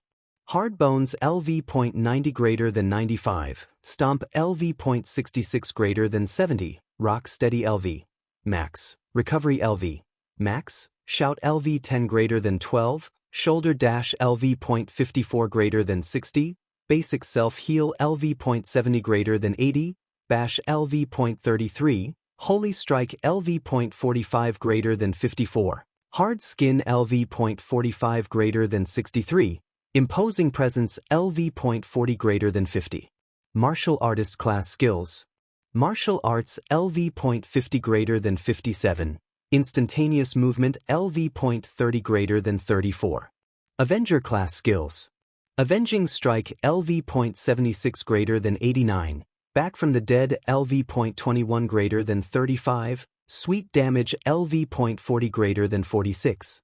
Berserker class skills. Rage LV.33 greater than 50, Bloodsteel LV.10 greater than 33, Intimidating Presence LV.50 greater than 60, Tier LV.40 greater than 52, Absorption LV.20 greater than 29. Fighting skills. Beast Among Humans LV.60 greater than 81, Shield Mastery LV.60, Spear Mastery LV.70 greater than 74, Battle Focus LV.50 greater than 72, Axe Mastery LV.50, Dagger Mastery LV.50, Blunt Weapon Mastery LV.50, Handgun Mastery LV.50, Strategy LV.30, Battle Instincts LV.40 greater than 64, Counter LV.20 greater than 31, Bow Mastery LV.10. Resistances. Pain Resistance LV.90 greater than 99, Holy Damage Resistance LV.40 greater than 54. Tree Point Gained. Points, 256 greater than 673. Quest Reward. Wolves Mortal Enemy. Goal 1. Kill all wolves. Goal 2. Kill the alpha. Bonus goal. Satisfy the father of wolves. Reward 1. X 10 random tickets, X 5 weak attributes gemstones. Reward 2. X 1 random ticket, equipment, X 1 attribute gemstones. Bonus. Reward. Runic Warrior class unlock, Fenrir rune, for the image search the rune for wolf. Comment. 24 comment. Chapter 29. Chapter 29 Ohm. Third POV. The same darkness where Fenrir had been laying for an unknown time, a year in space itself, tore apart the darkness of the place. From the tear, a man with gray hair and a beard comes out, one of his eyes covered by an eye patch, on his end a golden spear, and on his shoulders 2 bigger than normal crows. What did you do? The man asked. Has that eye of yours stopped working? I know what I saw, but what I saw can't be explained by me, so what did you do? Wise like always, I gave a talented kid a chance. You will less him to his death. Or to his greatness. You didn't see what I saw, because if you did you'd have realized, that kid deserves to go to Valhalla far more than any of the Vikings that is there. You will bring him to corruption. You know better, I may look evil, but that doesn't mean I am evil. Would you kill a child knowing he will become a serial killer? Or will you help him fight his fate as you did? That I will watch his growth. If he is worthy, then he will have a place reserved in Valhalla. That's the Odin I know. How long until it comes? You already know it. I am no more than a puppet under my father's hands. Same goes for my brother. We do not for it, but it will arrive sooner than hoped and later than expected. We just have to be ready. And ready we will be. Just as the man was about to swing his spear to open a tear in space, he looked back at Fenrir. Has magic died in his world? It did. Guess that is gonna change. So you met the father of wolves and you gained a rune that gives you some boons that makes you similar to a wolf? Considering what that ability means the system can do, I am not even surprised. I sigh knowing that Arthur was right. Wanting to think about something else, I claim my rewards for completing the dungeon. I decide to immediately take out the attribute gemstone, and a stone with the same color as its weak version but this time as big as a baseball appeared in my hand. A screen with its information appeared in my, and I am happy to discover that unlike its weak version, this stone gives a minute of 10 stats to a max of 25 stats to a random one. I crush it and do the same for the other 5 weak gemstones. Charisma plus 8. Agility plus 9, currently at 69, nice. Wisdom plus 3. Perception plus 5. Perception plus 2. Normal. Endurance plus 17. A monstrous amount of energy coursed through my body. I felt invincible. Nothing could stop me, nothing can hurt me, nothing can kill me. Unfortunately, these are all just feeling caused by a whole plus 17 in endurance, making me sturdier, harder to put down, and all in all more machine-like. I also felt the bonus from perception changing the way I could see inside the dark forest. Combined with dark vision, the previously dark forest now looked like a normal forest on a cloudy day. My body felt lighter, my eyes being able to catch on details it previously missed and other small changes. All in all, not a bad reward. I am tired, mentally. I will spin the gacha tomorrow now. I want to get some rest home. I willed to get out of the dungeon and found myself back in the same place where I had left my backpack. I take out a change of clothes that I now always carry with me and put the trashed clothes in a bag. This way Mom will never know that I almost died several times. With a smile, I start heading home while taking a look at the tree for the new class. And I am quite surprised at what I am seeing. On the whole tree, only 5 skills were present. Northern runes, Dwarvish runes, Elvish runes, Draconian runes, Valhalla runes. Just the first skill cost a whooping 500 points, but considering the way to unlock this skill I am quite curious about what this tree can give me. So with a lot of sadness I use 500 of my 673 tree points. Northern runes LV.1. You have taken your first step as a rune warrior. All runes start from somewhere, and you started from the basic, giving knowledge about rune and their true meaning. By carving runes on an object or your body you can give certain effects. Runes engraved on the body can be removed by willing for them to heal. The higher the level of the skill the higher the bonus. Currently you can engrave a maximum of skill level runes. My eyes sparkled, the light on them not vanishing even when my head started to hurt like hell. Knowledge about runes, how to write them, how to read them, and how to understand them, filled my mind. 3 minutes later it stopped, and I could now consider myself a rune reader and engraver. Wanting to test it out, I rush back home, say hi to my mother, and head straight for my room. I take from one of my drawers a pair of glasses that I had never used. Now let's see if I can truly do this. Based on the knowledge I gained from the skill, to engrave a rune, a magical one, you have to use your soul, willing to engrave your will on the material world. Did I do it on the first try? Hell no. Did I gain something else? Hell yes.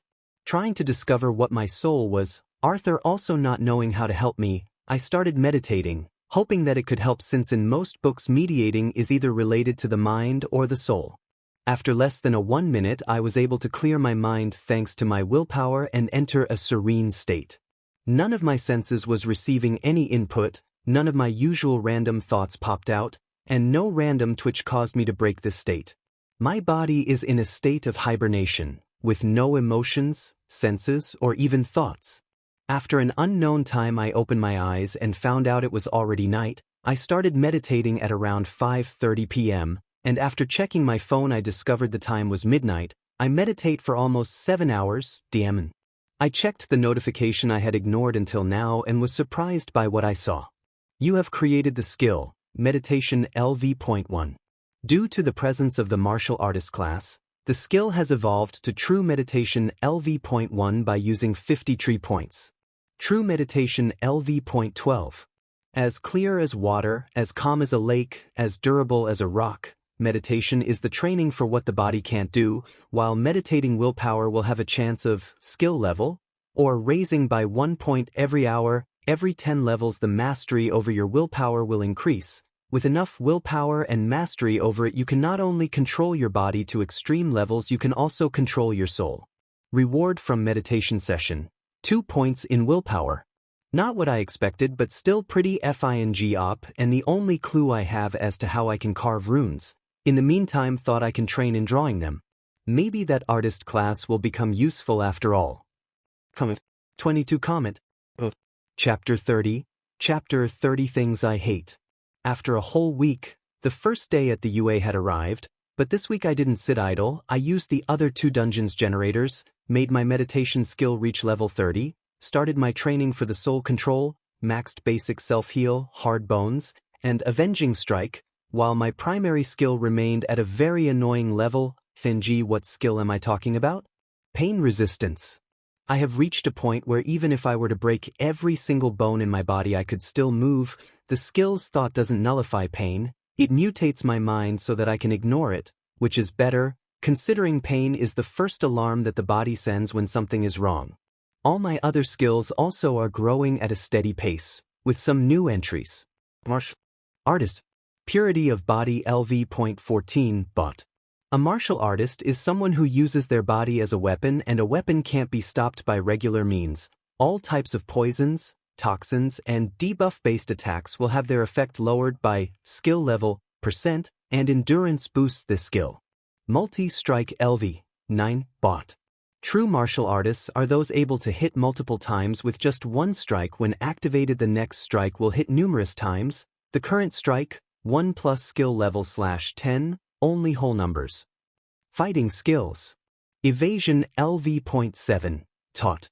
After training for several hours, your body has become able to evade hits with just the perfect amount of movement, while dodging rises host speed and reflection speed by skill level %. Auxiliary. Leadership LV.31, taught. A leader doesn't simply give out orders, he takes into account the strength and weaknesses of his comrades. While giving out orders, your brain processing speed will be boosted by skill level %. Regarding my gacha, I decide to wait to use them, aware of the possibility of a quest on the first day of school, meaning I currently have 17 random gacha tickets and one specific gacha ticket.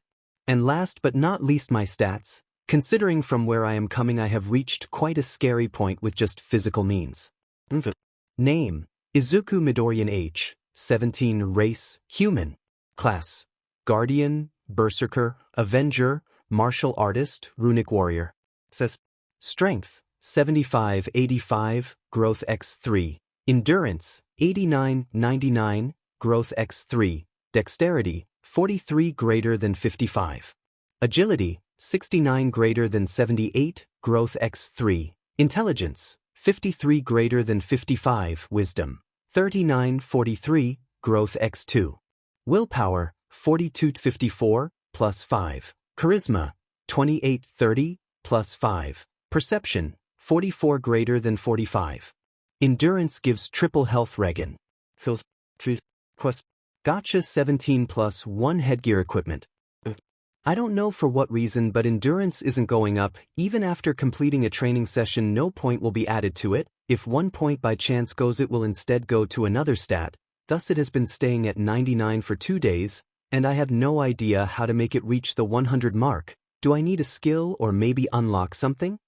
While thinking of ways I could make it reach 100, I arrived at my class, 1A, and just like I suspected, a loud chihuahua could be heard from the inside. I sighed while opening the door, and everyone inside pointed their eyes at me.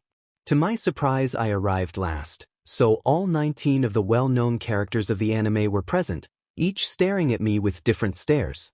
A terrified one, the angry one, a happy one, but mostly curious. Before anyone could speak, a yellow worm appeared from my right side.